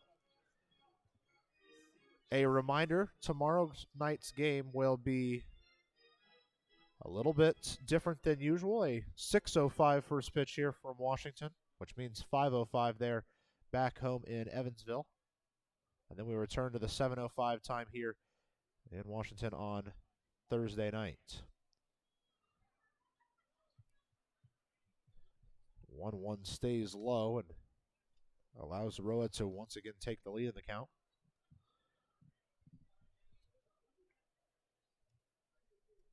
And then after that, Evansville is on their way to Florence for the final 3. Set for a 7 o'clock first pitch on Friday, 6 o'clock back there in Evansville. A 6:30 or a 5:30 back in Evansville on Saturday, and then the season concludes at 1 p.m. or noon back home on Sunday.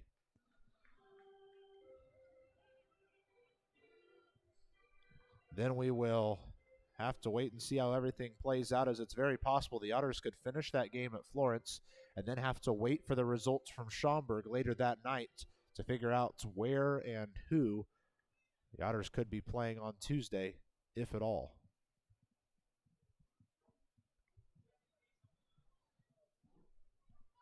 3-1 home, sends out towards the right field corner. Mcnamee with a long run towards the warning track, and he brings it in for the final out. 3 up, 3 down inning for the first time tonight for Zach Smith defensively. We head to the 6th, and this Washington team continues to lead 6-1.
Top of the 6th inning here from Washington, Pennsylvania. Otters trail this one 6-1. Due up here in the 6th for Evansville. 9-1-2 of Felix, Mcnamee, and Biermann. Felix launches this one into the infield, and underneath it is check for out number 1, the first baseman. Grabs another pop out. And the Otters have now gone down 12 straight. Back to the top of the order we go. The Edward Jones leadoff hitter of the game, Elijah Mcnamee. He's 0 for 2 in the contest with a strikeout and a groundout.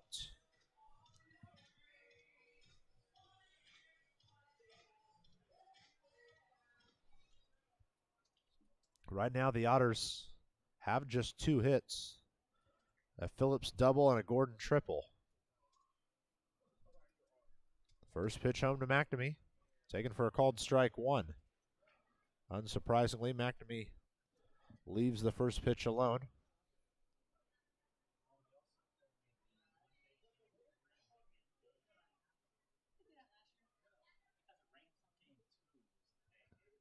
Pitch comes home. Mcnamee zooms it out towards left, and it's down for a base hit. Grabbed by Lagrange in left field. Mcnamee has a 1-out single here in the 6th inning. And after 12 straight Otters were sat down in order, Otters finally get themselves a man on.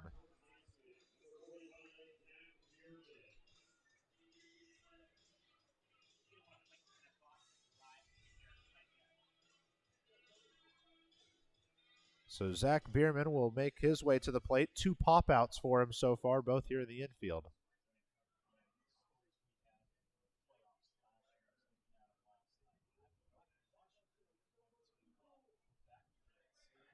Pitch home, taken for a called strike 1.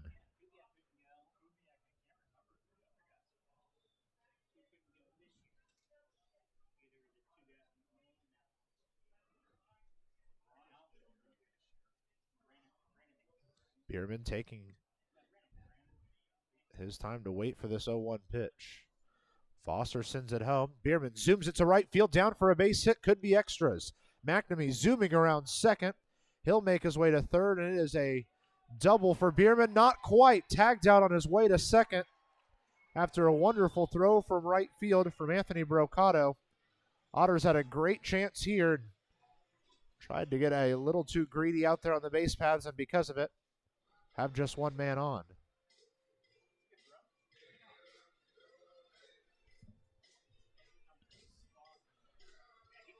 Biermann sharing some choice words back with the Wild Things defense. He's very unhappy.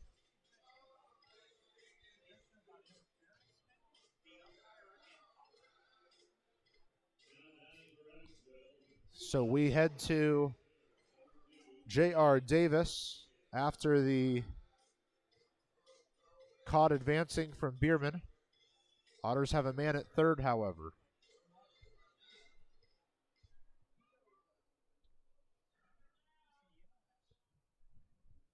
So 2 outs. Mcnamee at third. Pitch comes home to Davis, inside for ball 1.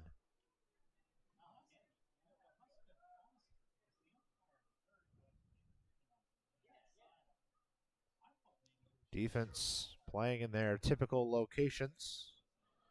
It's J.R. Davis lets a 1-0 pitch stay high for ball 2.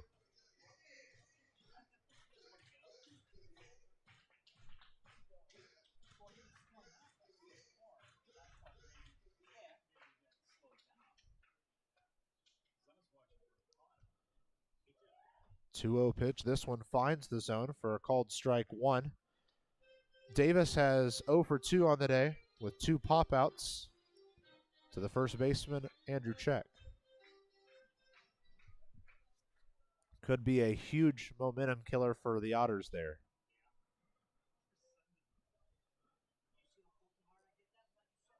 As it looked like the Otters were going to have a couple of men in scoring position with 1 out, but due to Biermann being thrown out, just a man on third with 2 outs. Ball cranked to the left side. Wonderful play from Walters at third for this final out of the inning. Makes a diving grab over towards foul territory. Steals away a potential RBI for Davis, and because of it, we head to the bottom half of the 6th inning. And the Otters still trail by 5.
Bottom of the 6th inning, Evansville ever so close to grabbing an extra run in this one, but they will have to be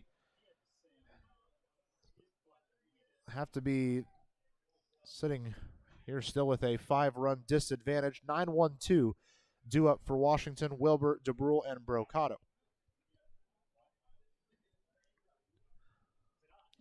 Tyler Wilbur is technically 0 for 0 on the day. A sac fly RBI and a walk to his name. This pitch comes home and is zoomed to the right side, through for a base hit between the first and second baseman. And Wilbur has his first base hit of the day.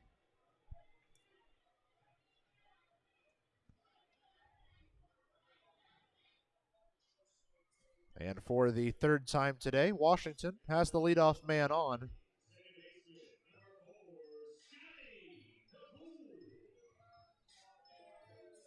Remains a 6-1 ball game for Washington. That third inning is really what did it for him, scoring 3 in that third.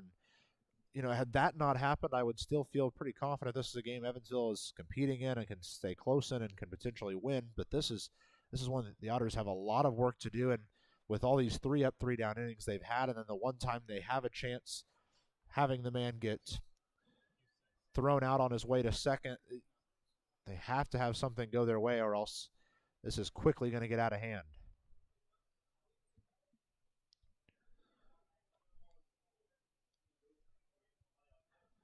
Pitch coming home is left alone for a strike on Scotty DeBrule.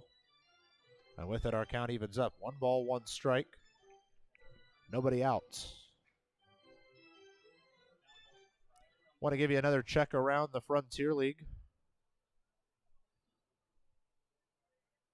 After this 1-1 pitch comes home to DeBrule. Swinging strike 2. Lake Erie doing their job to help Evansville out. They're up 3-1 now at Schaumburg. They're in the top of the 5th inning.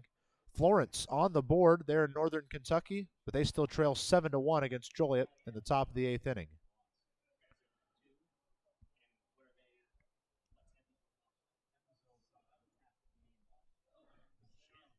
Smith fires home the 1-0. It stays low for ball 2. So if this is how both this game and that Lake Erie Schaumburg game ends, Evansville would remain a half game up on Schaumburg, but any loss for Evansville will award Washington the West Division Championship. Smith fires home, and it's grounded foul to the right side. And our count remains.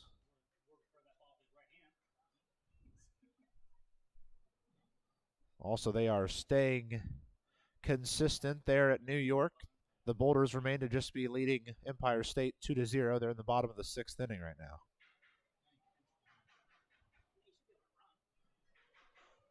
Bottom of the 6th inning, man on first, nobody out. 2-2 pitch home.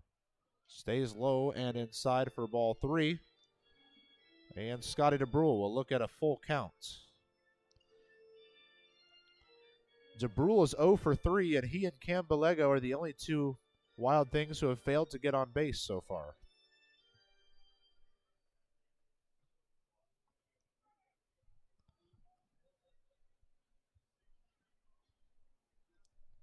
Let's try a 3-2 pitch home. It's grounded up past Armstrong at second. And there will be men at first and second after the single from Scotty DeBrule. Still nobody out here in the 6th. And now there's 2 men on with Anthony Brocado heading to the plate. It's a big bat.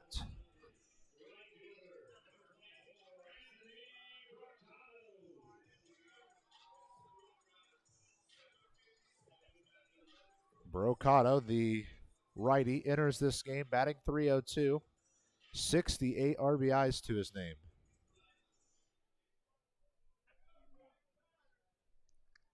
Looking like we might see an Otter get up and start to throw in the left field bullpen. First pitch home to Brocado, bounces in for ball 1 on the outside. Looks like Jacob Bowles is the one making his way to the bullpen, and indeed it is.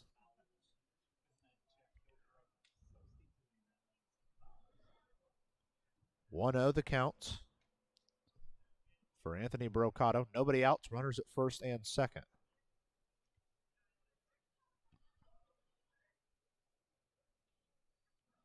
Pitch comes home and stays low and outside for ball 2.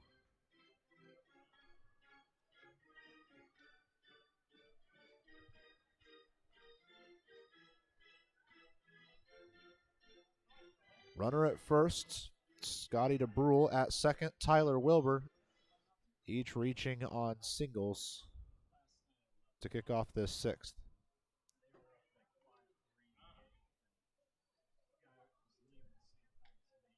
2-0 home. Stays on the inside for ball 3 now. And I wonder if we see this a potential walk happen, how quickly we potentially see a pitching change. Nobody out here in the 6th inning. 2 men on with singles. Another pitch inside. It's a 4-pitch walk. The base is now loaded with nobody out in the 6th inning.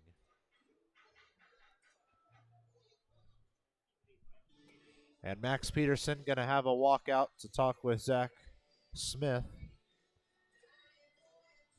Here in this home half of the 6th inning, a couple of singles and a walk have loaded the bases for the Wild Things.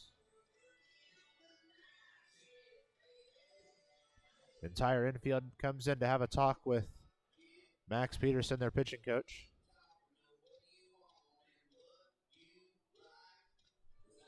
Jacob Bowles continuing to warm in the left field pen. He's on to the real pitches part of his warm-up down there. Getting closer and closer to potentially being ready to enter this game. Meeting at the mound has concluded. Tristan Peterson, the designated hitter, getting ready to step in with the bases loaded and nobody out.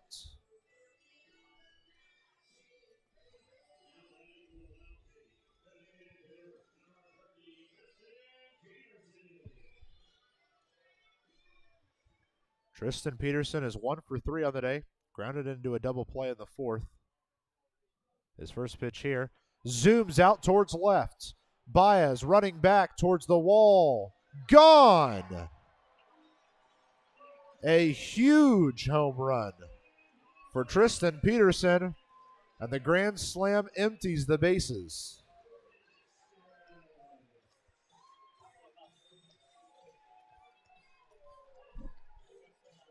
Make it a 10-1 lead now for the Wild Things, who now don't have a ton of work defensively that they would need to do to potentially claim their West Division title. Here comes the pitching change.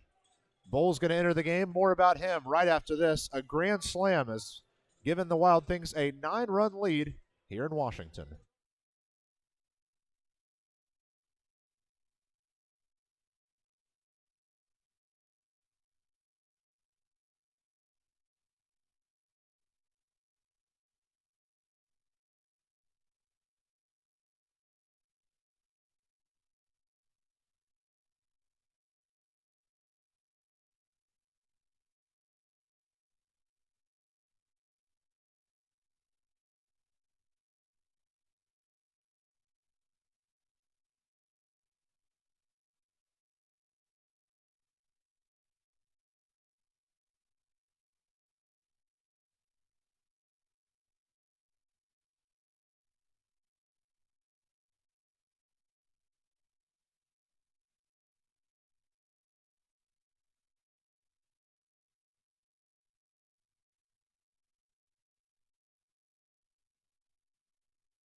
Well, we are still here in the bottom of the 6th inning. A grand slam has chased Zach Smith from this game. And it's Jacob Bowles who now enters this game. Call to the bullpen, presented by our friends at Business Communication Solutions. Contact BCS for all your business solution needs. Bowles on the mound, Felix behind the plate. That new pitcher-catcher battery is sponsored by the Answer Auto Repair East. Find all your battery needs at the Answer Auto Repair East, located at 2319 North Green River Road. Give them a call at 812-475-9000. First two pitches home from Bowles are low and outside for balls 1 and 2. Wagner Lagrange on the day, 2 for 2 with a couple of singles and a walk. He scored twice.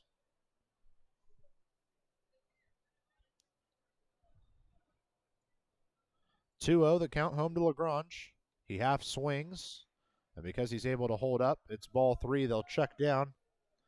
But Mike O'Leary says he does not go around, and it's a 3-0 count.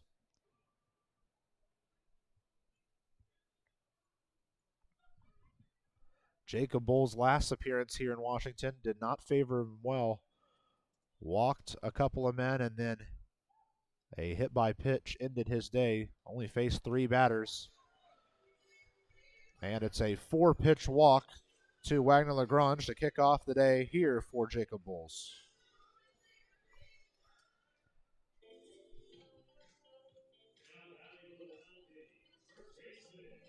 So the first baseman, Andrew Check, heads to the plate. Check has had an incredible day so far. 2 doubles, 3 RBIs, and then was robbed of a base hit by Biermann in the 4th inning.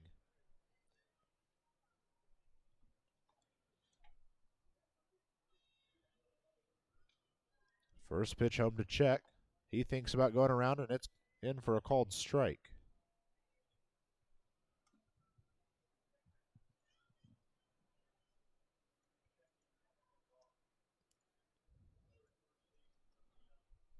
Runner at first is Wagner Lagrange. Nobody outs. Bottom of the 6th inning. 0-1 pitch home is swung on and fouled into the foot of Check. So he'll fall back in the count 0-2.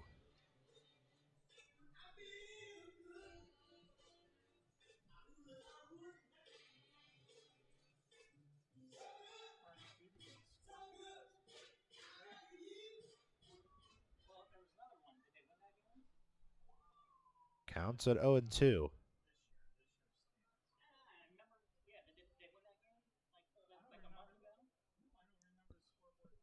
And the 0-2 pitch finally comes home for ball 1 on the outside.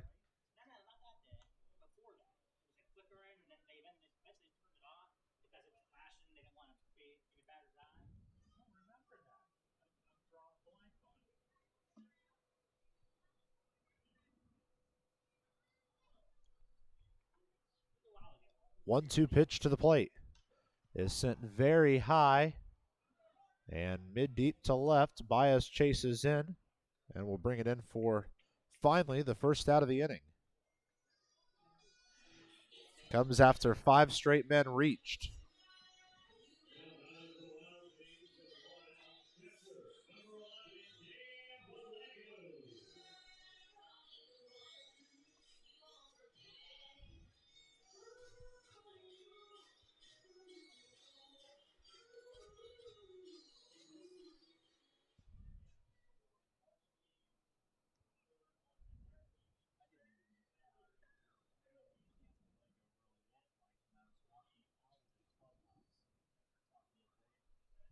First pitch home is a called strike 1 to Cam Bellego.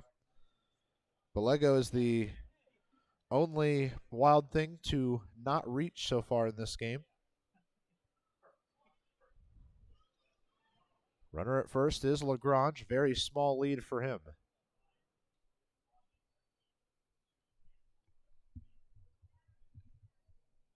Oh, 1 home. Stays inside, and our count evens up. 1 ball, 1 strike.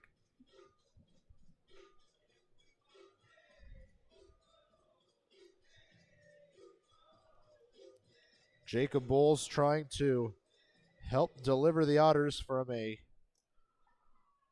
tough situation here in the 6th. 1-1 home.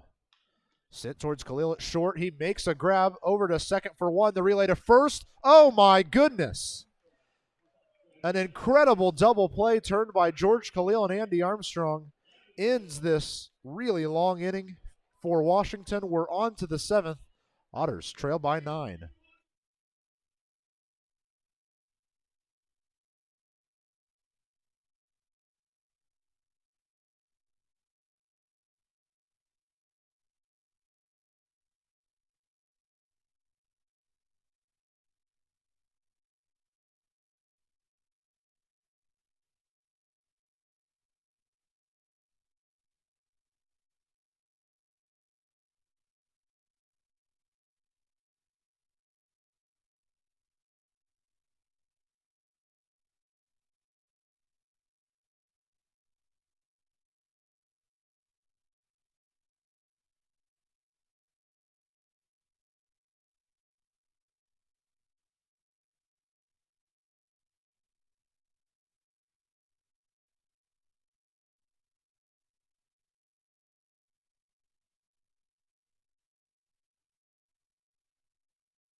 We are on to the top of the seventh inning, bottom or back third of this game, and a grand slam for the Wild Things has really put a damper on the Otters.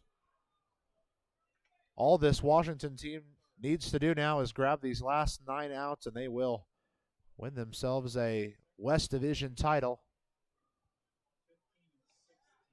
Pitch comes home for a strike on Phillips.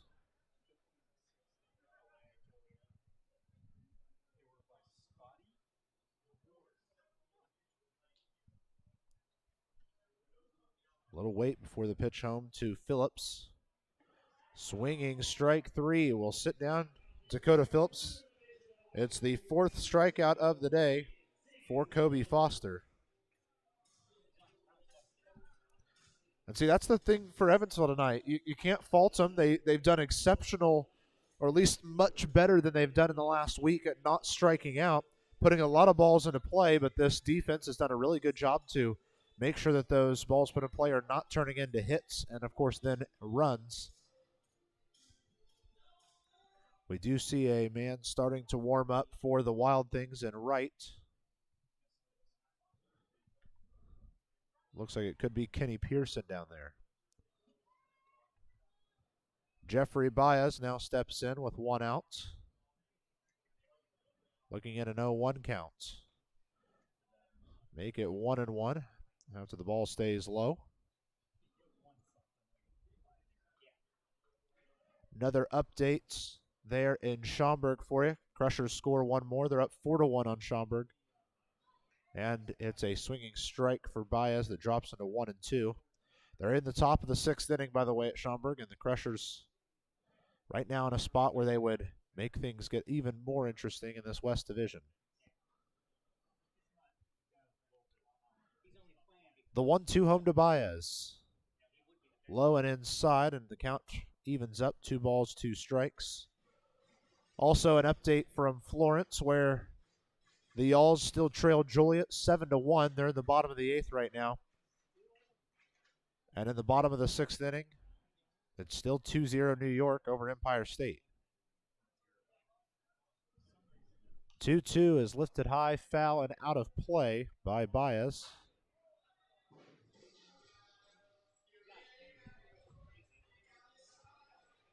Baez 0 for 2 with a foul out and a ground out, both to the first baseman Andrew Check.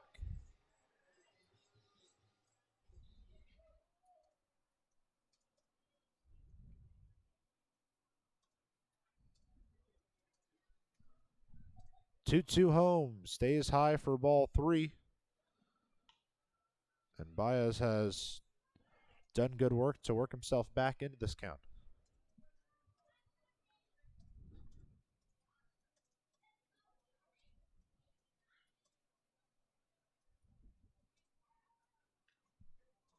Another fouled off ball from Baez remains the count at 3 balls, 2 strikes.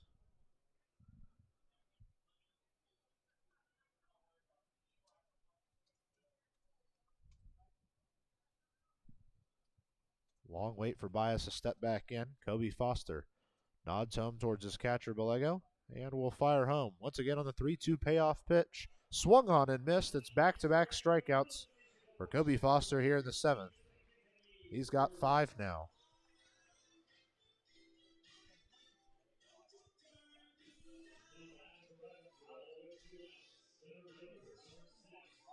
So 4 of the last 8 outs for Kobe Foster have come via strikeout. Brings up Miles Gordon. He's 1 for 2. Starts off with a called strike on the high outside corner. Miles Gordon had the RBI triple back in the 2nd that scored Dakota Phillips. A hefty swinging strike 2 way outside. Drops back Gordon to an 0-2 offering now.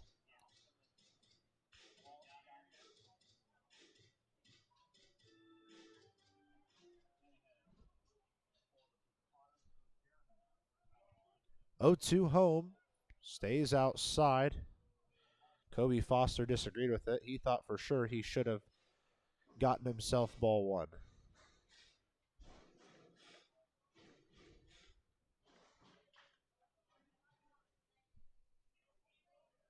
Gordon takes time for a second, steps out and resets prior to a 1-2 pitch with 2 outs here in the 7th inning.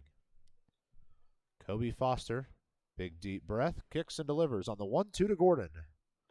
Well outside, ball 2.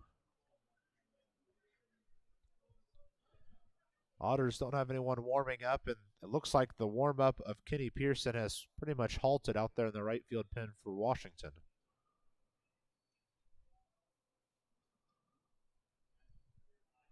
2-2 on its way, cranked out towards right, towards the corner, and it will be just foul for Miles Gordon by just a couple of inches down there. Gordon tried to lay one down the right field line. It did not agree with him, though.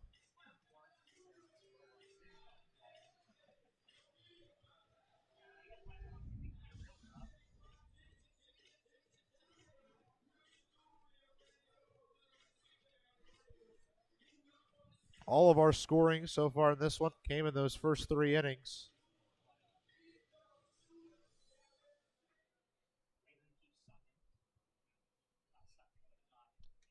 We try again on the 2-2 pitch to Miles Gordon. A half swing up high. Did he go?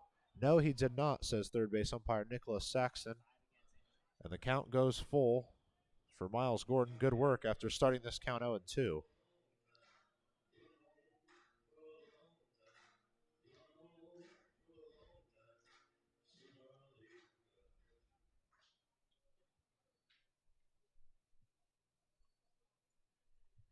The 3-2 home to Gordon, and it is ball 4 for him. The entire Washington defense thought they had got a called strike 3.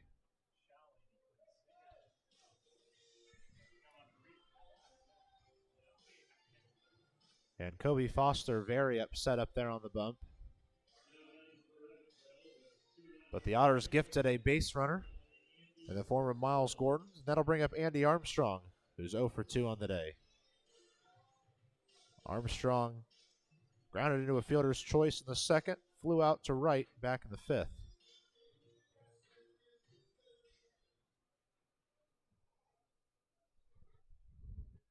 First pitch home to Armstrong, taken high and inside for ball one.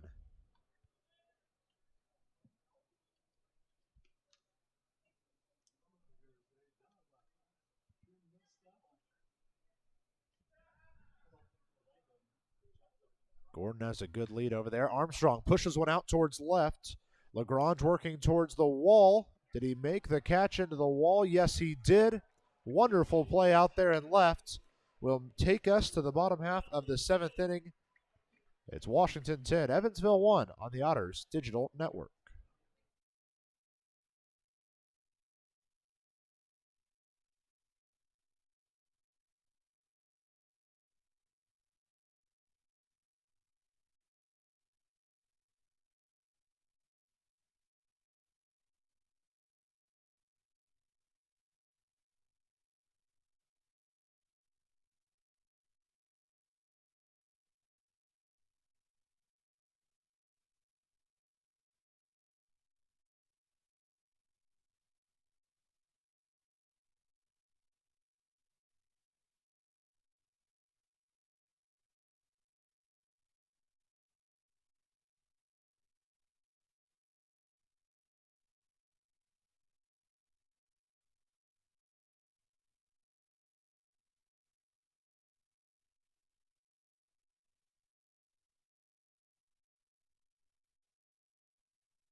On to the bottom half of the seventh inning here. Otters had themselves a chance to potentially grab a run, but a wonderful catch from Lagrange out there and left sits down Andy Armstrong. And with it, we're on our way to this bottom half of the seventh, where Walters, Roa, and Wilbur are the three due up for the Wild Things.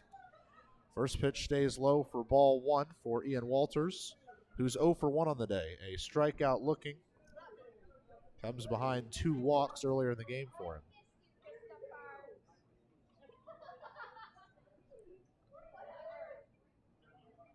Jacob Bowles fires home on the 1-0.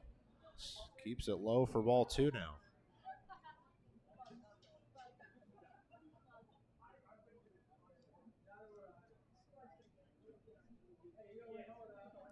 Bowles setting up on the very front side of that rubber. Back in the count, 2 balls, no strikes. Ball sent to the left side. Khalil makes the run over towards it. It's in and out of his glove, and because of it, the man's going to reach.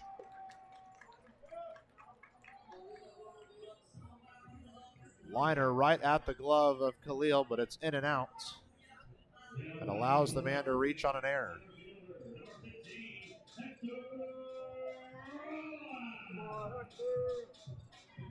So that'll bring up Hector Roa, the center fielder. He's 1 for 3 with an RBI single back in that big third inning.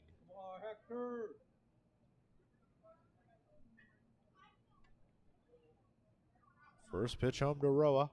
It's grounded to the left side, into the glove of Phillips, to second for 1. The relay to first. In time, just barely. 5-4-3 on that double play. It's the third one of the day turned by the Otters.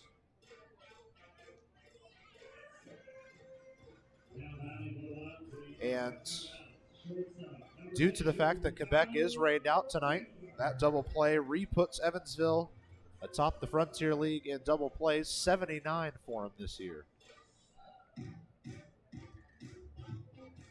Brings up the 9-hole hitter, shortstop Tyler Wilbur. He's 1 for 1 with a single, sac fly, and a walk. Starts off this at-bat with a called strike on that inside half.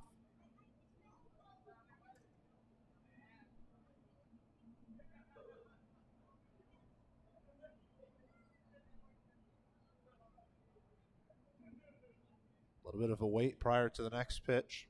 Bowles gets himself set on the 0-1. It's grounded off to the right side.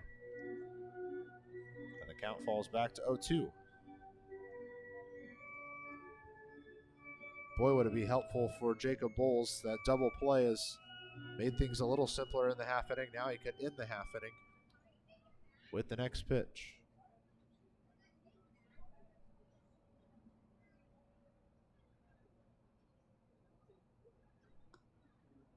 Ball stays low and outside, and with it, count expands to 1 ball, 2 strikes.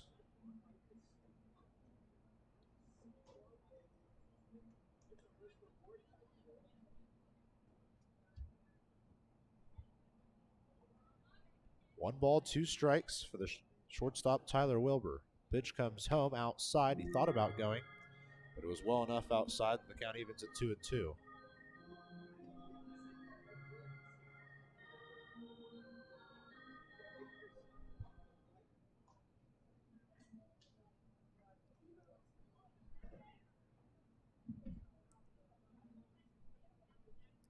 Two home. Sent grounding towards Khalil at short. Makes the grab. The throw over to first. Bounces, but gets there. Was in the right direction, and because of it, Otters get themselves out of the 7th. We're on our way to the 8th. Evansville trails by 9.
Top of the 8th inning here on the Otters Digital Network.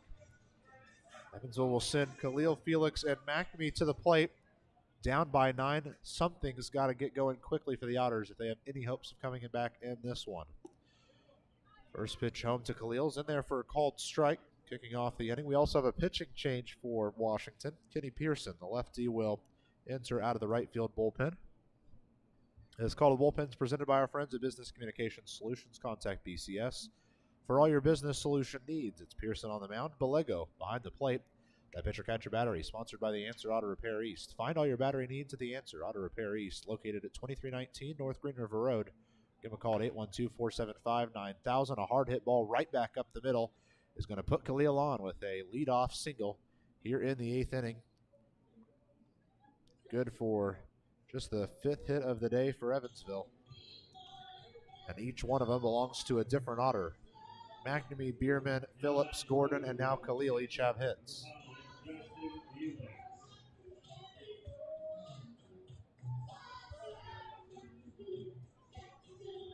Brings up the 9-hole hitter, catcher Tristan Felix.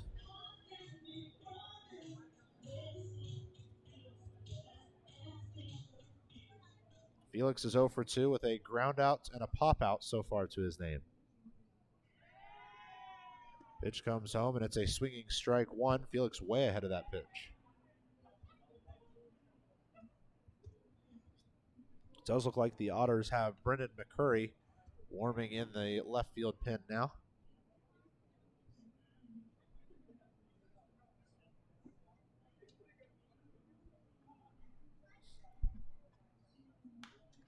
Ball is sent very high and foul to the right side, but it is going to get itself out of play. So Felix will drop back to 0-2 in the count now.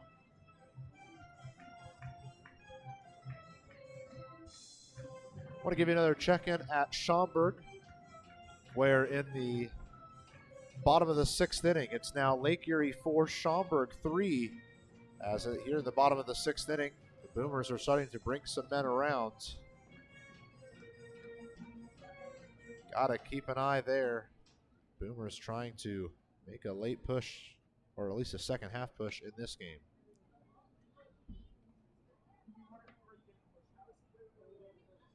Khalil stands on first with nobody out here in the top of the 8th inning. Tristan Felix looking at an 0-2 pitch. Zooms it out towards left in the corner. Running is Lagrange, and it drops for extra bases.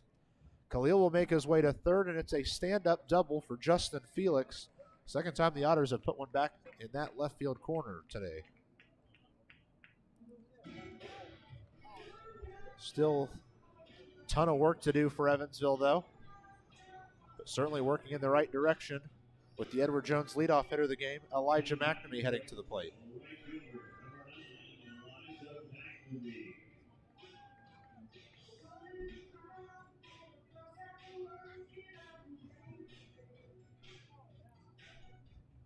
Mcnamee is 1 for 3, had a single back in the 6th inning, but he was stranded later in the inning on a J.R. Davis lineout. Surely it looked like the Otters were going to get themselves a run, but a wonderful play there in the hot corner by Walters ended that opportunity. Ball sent foul to the right side. We'll drop Mcnamee back to an 0-1 count. Also another update from Northern Kentucky. Joliet up 8-1 at Florence there at the top of the 9th inning.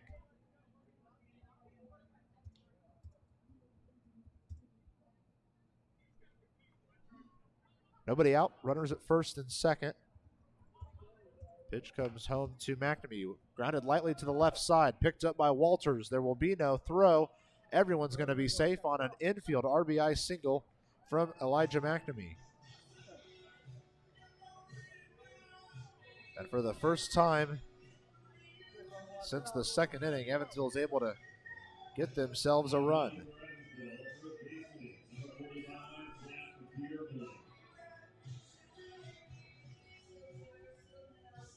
Deficit falls to 8. First baseman Zach Biermann heading to the plate. His last time up looked like after he was sliding into second when he was tagged out there. Looked like maybe him and Kobe Foster had a couple of choice words for each other's as he was leaving the field. Biermann zooms one down the right field corner, but foul, will end up in the Wild Things bullpen.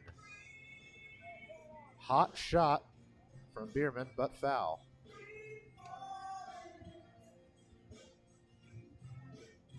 Looks like they've just gone final between the Boulders and the Grays.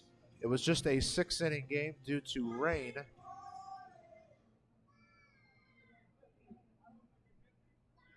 New York picking up an important win out there.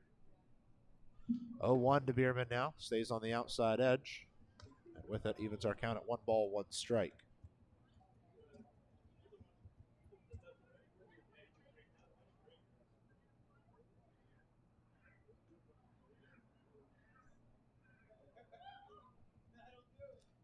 Pitch comes home for Biermann. Weekly grounded towards DeBrule at second. He will tag out Mcnamee, and that will be the only out he can make. It's a fielder's choice RBI for Zach Biermann.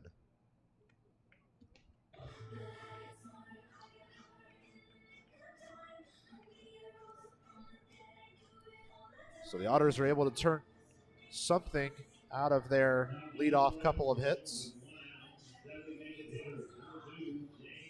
Still down by a bunch in this one, though.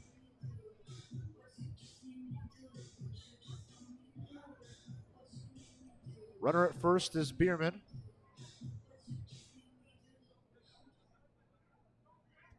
With J.R. Davis making his way to the plate. He's the DH tonight. He's 0 for 3. Was robbed of a base hit his last time up, is in the hot corner. Walters made a nice grab.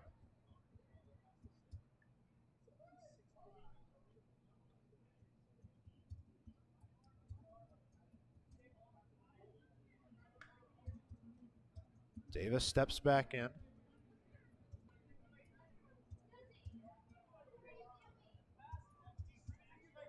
Waiting on the 1-1. Pitch is fouled back into the netting behind home and drops our count back to 1 ball, 2 strikes.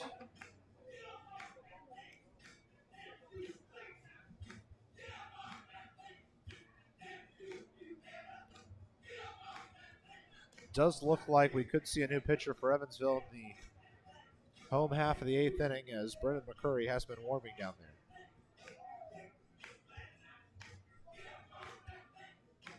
J.R. Davis a little bit labored after that last swing, and because of it, both Mandy Flagg and Andy McCauley come and have a chat with him. Looks like he's motioning at the back, maybe on that right side of his back.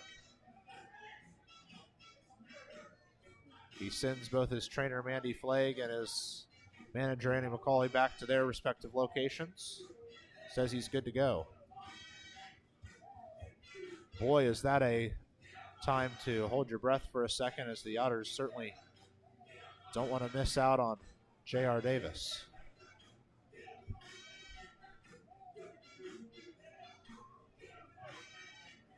Counts at 1-1 for J.R. Davis, with a man on first and 2 outs.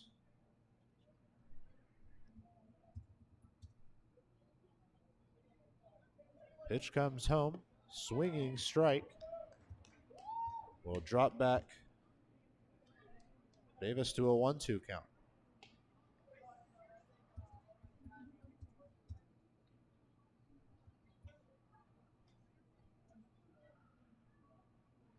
Davis waiting on the 1-2. 1 man on, 1 man out, 1 man across. Pitch comes home from Pearson. It's hit back up the middle, down in center field for a base hit. And with it, there will be runners at first and second. Davis just laid that one up in the middle. The Otters will try to continue this 8th inning. Third baseman Dakota Phillips heads to the plate.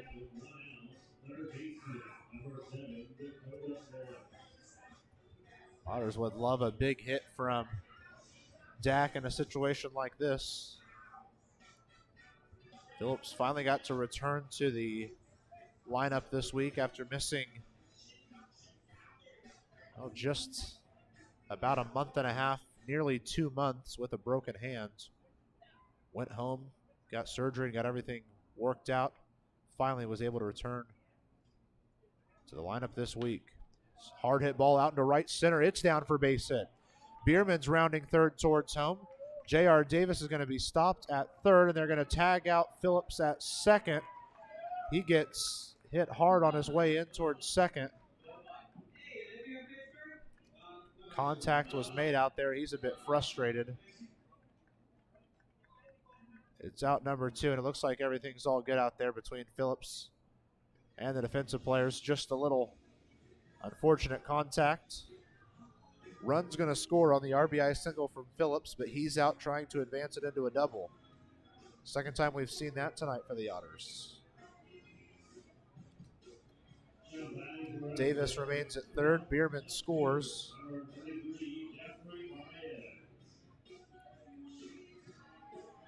And it's Baez heading to the plate now.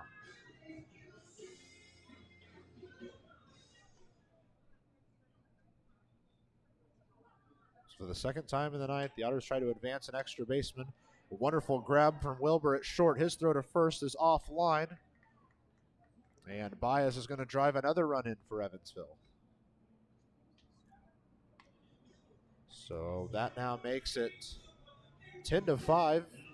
The Otters trying to, one by one, carve at this lead.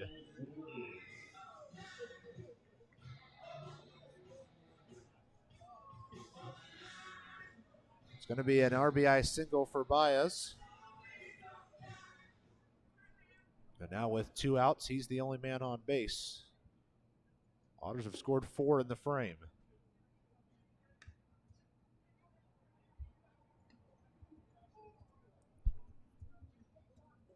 (10-5) Washington here in the top of the 8th inning. Still a lot of work to do for the Otters. At the plate now is Miles Gordon, the center fielder. Had an RBI triple earlier in this game. Takes another pitch high and in. And takes a 2-0 count lead.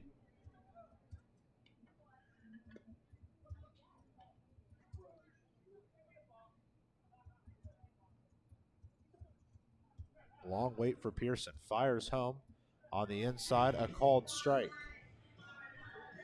So it counts at 2-1 for Miles Gordon. 2 outs in the half inning.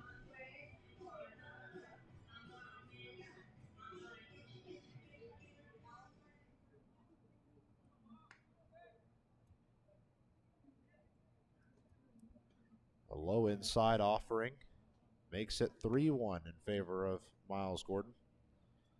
Andy Armstrong stands on deck.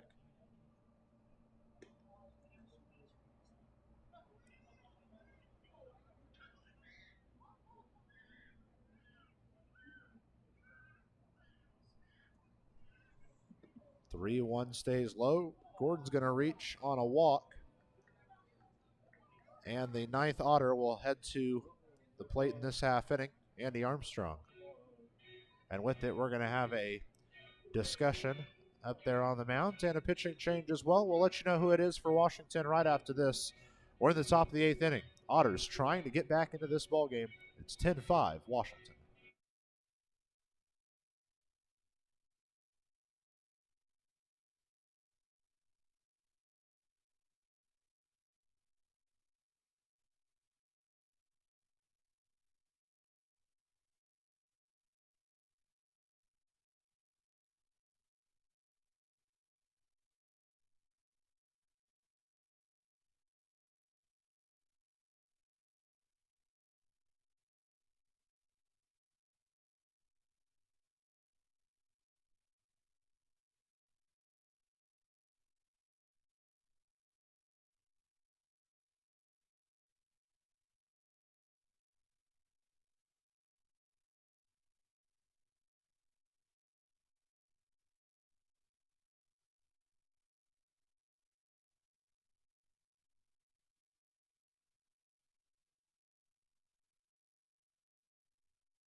2 outs here in the 8th inning, and a new pitcher needed for Washington. Dan Kubiak gets the nod out of the pen.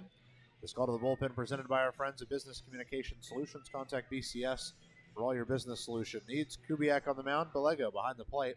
Pitcher Catcher Battery is sponsored by The Answer Auto Repair East. Find all your battery needs at The Answer Auto Repair East, located at 2319 North Green River Road. Give them a call at 812-475-9000. Andy Armstrong digs in. 2 outs, 2 on. Otters have scored 4 in the half inning. First pitch to him is outside for ball 1. Evansville needed a big inning in this game, but it's very possible this one could have come a little too late for him. Still have 5 runs that they have to make up in this one.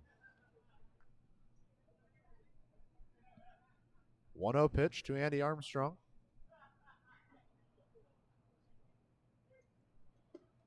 That one finds the zone on the outside half and evens the count up. 1 ball, 1 strike.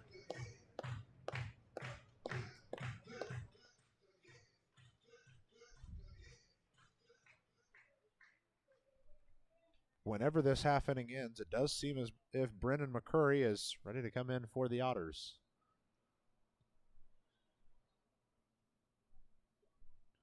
1-1 offering to Andy Armstrong. Grounded towards the left side. Wilbur charges in. The underhand throw to second is in time for out number 3. But the Otters score 4 runs. They trail by just 5 now as we head to the bottom half of the 8th.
We are on our way to the bottom of the 8th inning, and the Otters have a pitching change now. Vernon Mccurry enters the game for the Otters. This call to the bullpen presented by our friends at Business Communication Solutions. Contact BCS for all your business solution needs. Mccurry on the mound, Felix behind the plate. That pitcher catcher battery is sponsored by The Answer Auto Repair East. Find all your battery needs at The Answer Auto Repair East, located at 2319 North Green River Road. Give them a call at 812-475-9000. Mccurry just has 1 appearance on the year for the Otters. Came in that final game against Joliet. On Thursday night, he gave up no runs on 1 hit in his 1 full inning of work. Walked 1, struck out none. He'll face off against the leadoff 3 of DeBrule, Brocado, and Peterson.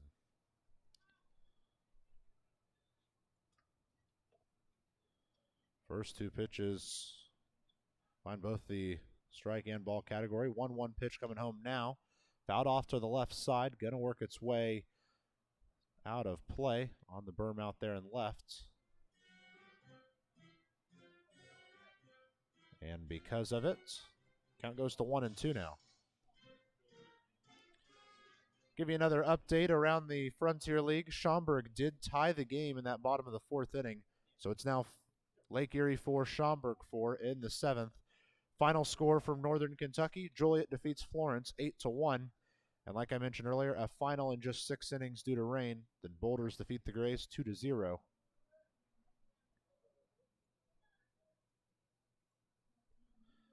Pitch comes home inside.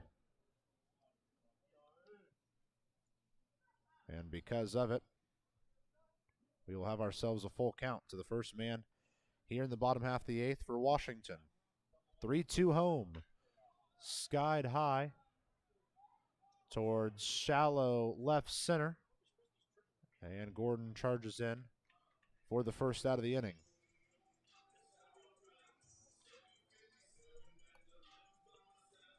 So with 1 down in the inning, Anthony Brocado heading to the plate. He's 1 for 2 with a double, a fly out, and then a hit by pitch and walk.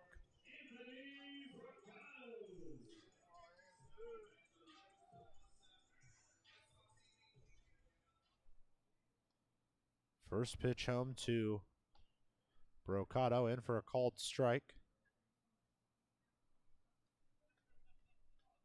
Man warming up for Washington out in the right field pen is Lucas Young.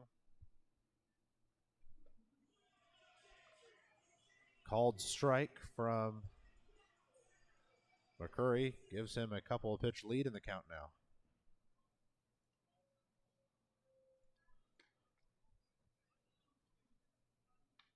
And after the 0-2 stays well outside, ball's at 1 ball, 2 count, 2 strikes.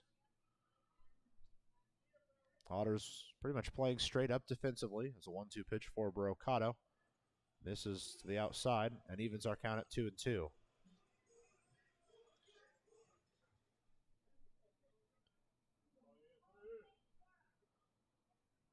Mccurry shakes off a couple pitches, now fires home on the 2-2. It's zoomed to left field and down for a base hit. Brocado really made good contact there.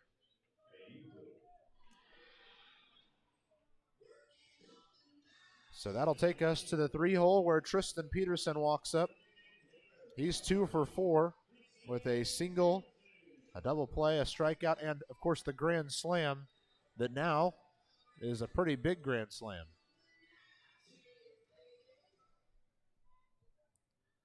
As right now that is proving to be some really quality insurance. First pitch is well outside for ball 1 to Peterson.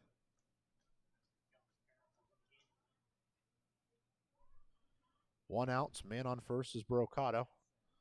More than happy to take a couple extra half steps. Hard hit ball to the left side is foul. And because of it, our count evens. 1 ball, 1 strike for Peterson. Otters and Wild Things right back at it tomorrow night. 6:05 local time first pitch, which means it's 5:05 first pitch back in Evansville. 1-1 stays outside. And Mccurry falls back in the count.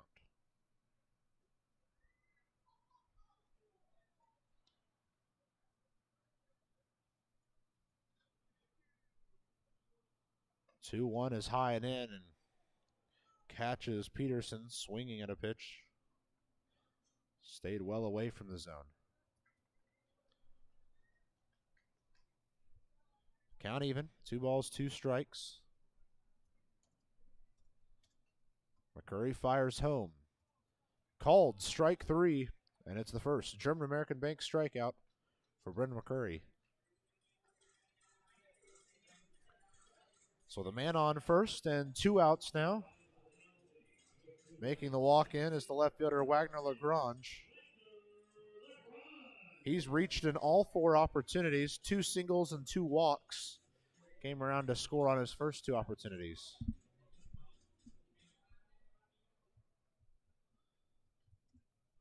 Brocado's at first. Has himself a good lead over there. First pitch comes in for a called strike on Lagrange.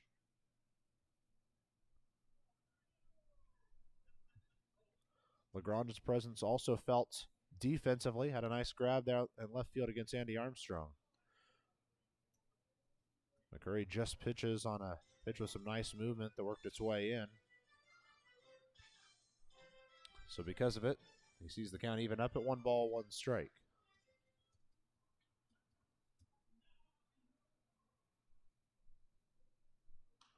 Ball sent very high and foul to the right side. We'll take the count to 1-2 now for Wagner Lagrange. Mccurry will try to be the first Otter of the night to record an out against the left fielder Lagrange.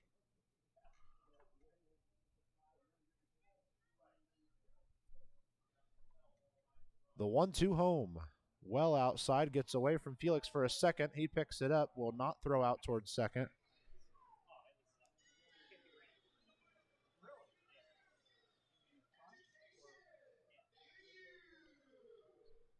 So a man now in scoring position for Washington.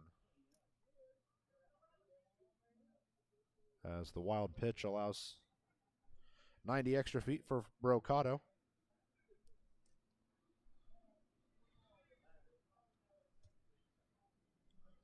Two getting set to come home to Wagner Lagrange. It's grounded to the left side, picked up by Phillips. His throw over to first. In time for out number 3. We are on to the 9th inning. Otters need 5 to keep this game going. Don't go anywhere. 9th inning comes at you next.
Top of the 9th inning here from Wild Things Park in Washington.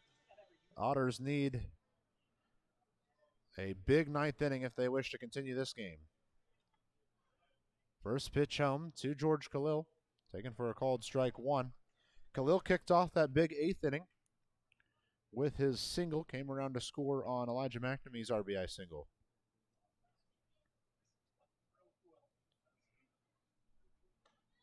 Pitch comes home high to even the count, and now 1-1 for Khalil.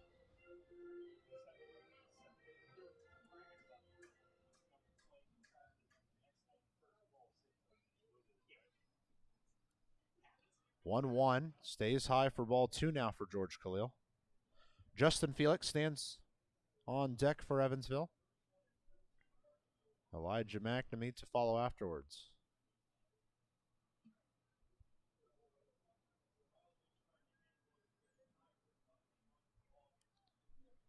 2-1. Finds the zone at the elbows for strike two. Khalil wasn't the happiest with the call, but now we'll have to adapt to the 2-2 count.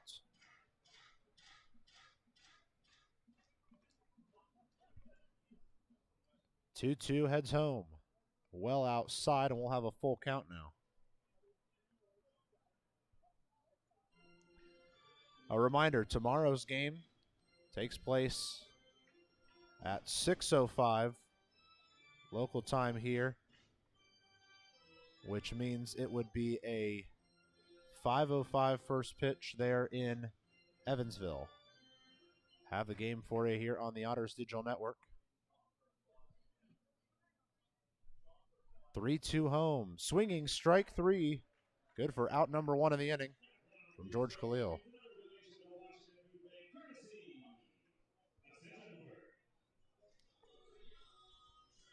So that will now bring up Justin Felix, who's 1 for 3, a double back in the 8th inning.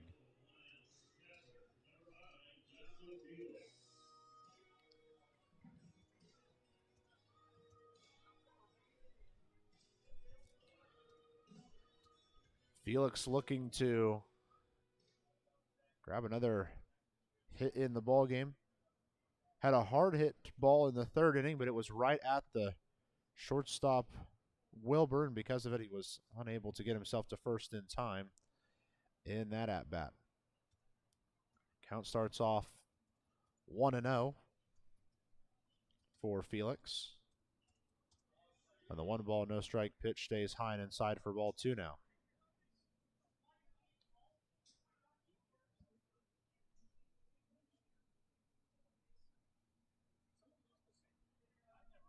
So the second taken for Felix to step back in. Prior to the 2-0 pitch, 1 out, nobody on here in the top of the 9th.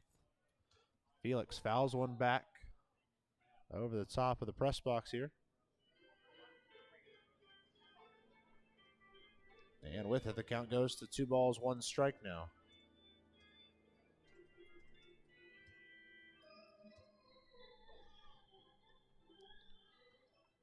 One out, nobody on. 2-1 offering to the catcher, Felix. Good for a called strike, just bounced away from the catcher, Bellego.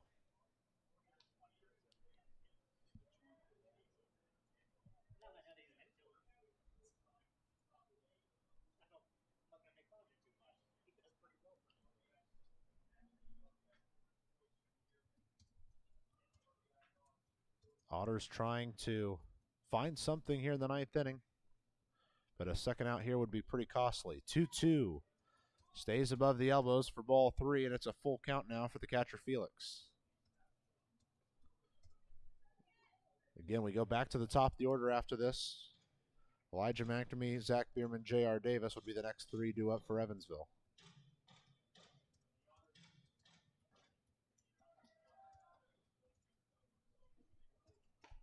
Pitch comes home and misses. 4-4. Felix is going to get himself on base with a hard-earned walk.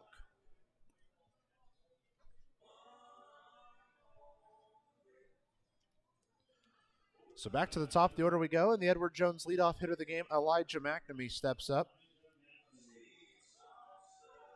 Elijah Mcnamee 2 for 4, 2 singles and an RBI in the game.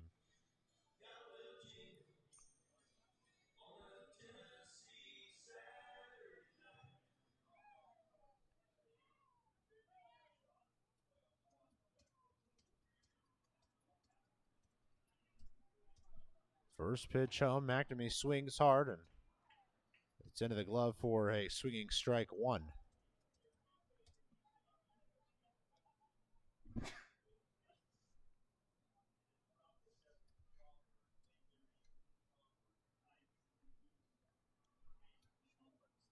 Man on first with 1 out.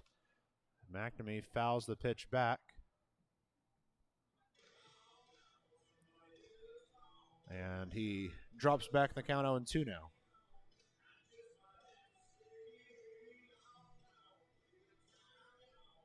Must have gone off the top of the foot of Mcnamee. He was a little bit labored walking around.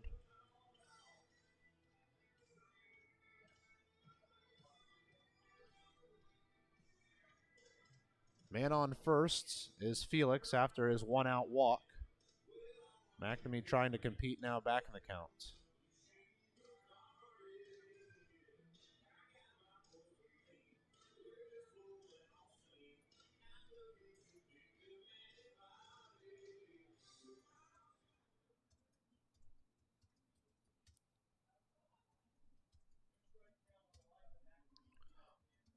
Oh, 2 for Elijah Mcnamee. Pitch on the way. Broken bat, ball goes to the left side. It might be through for a base hit, and it is. That bat made it all the way to where the shortstop Wilbur started the play. But both men will be safe for Evansville, and there went some more lumber for the Fire. Get your new lumber at Niehaus Lumber.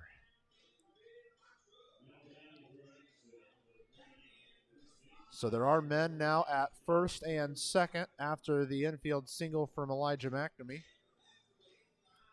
Zach Biermann heading to the plate.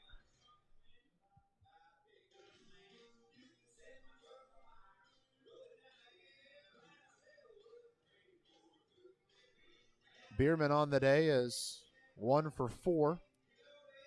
Couple of pop-outs started the day for him. Then he grabbed a single in the 6th, was stranded.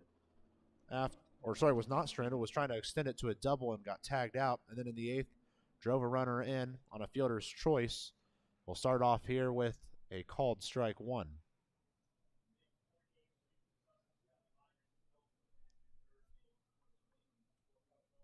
So Mcnamee at first, Felix at second, with 1 out here in the top of the 9th inning. Pitch home to Biermann.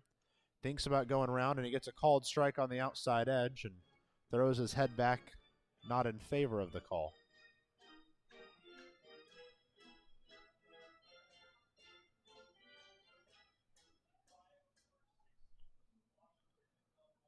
So stepping off and resetting is Lucas Young. Prior to the 0-2 pitch to Biermann. Young gets set, fires home. And it's a called strike 3 on Biermann. And he's very frustrated.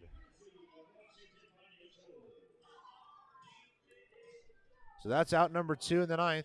The Otters have a lot of work to do now with no outs to give.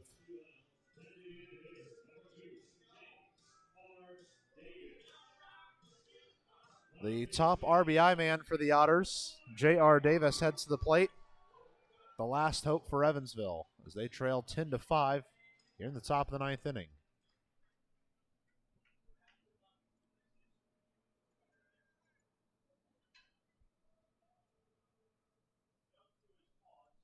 First pitch home. Finds the zone for a called strike 1 on Davis.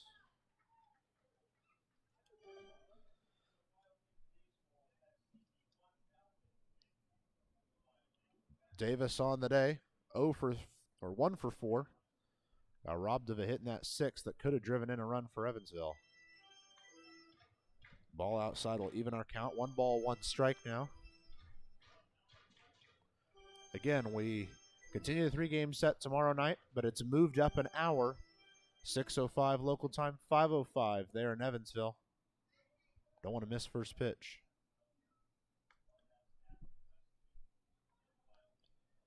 Young gets himself set as a 1-1 comes home to J.R. Davis. Just above the elbows, 4-2. Take another check around things here in the Frontier League. Lake Erie retaking a lead at Schaumburg in the 7th inning. Now 5-4 Crushers.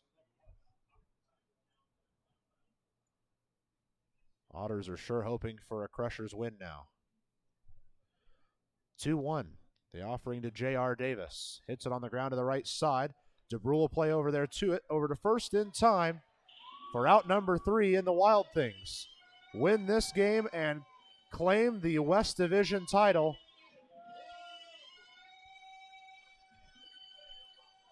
Now the Otters will have to fight for hosting that wild card game. They are still certainly in contention for second place here in the West Division, and that's got to be the goal now.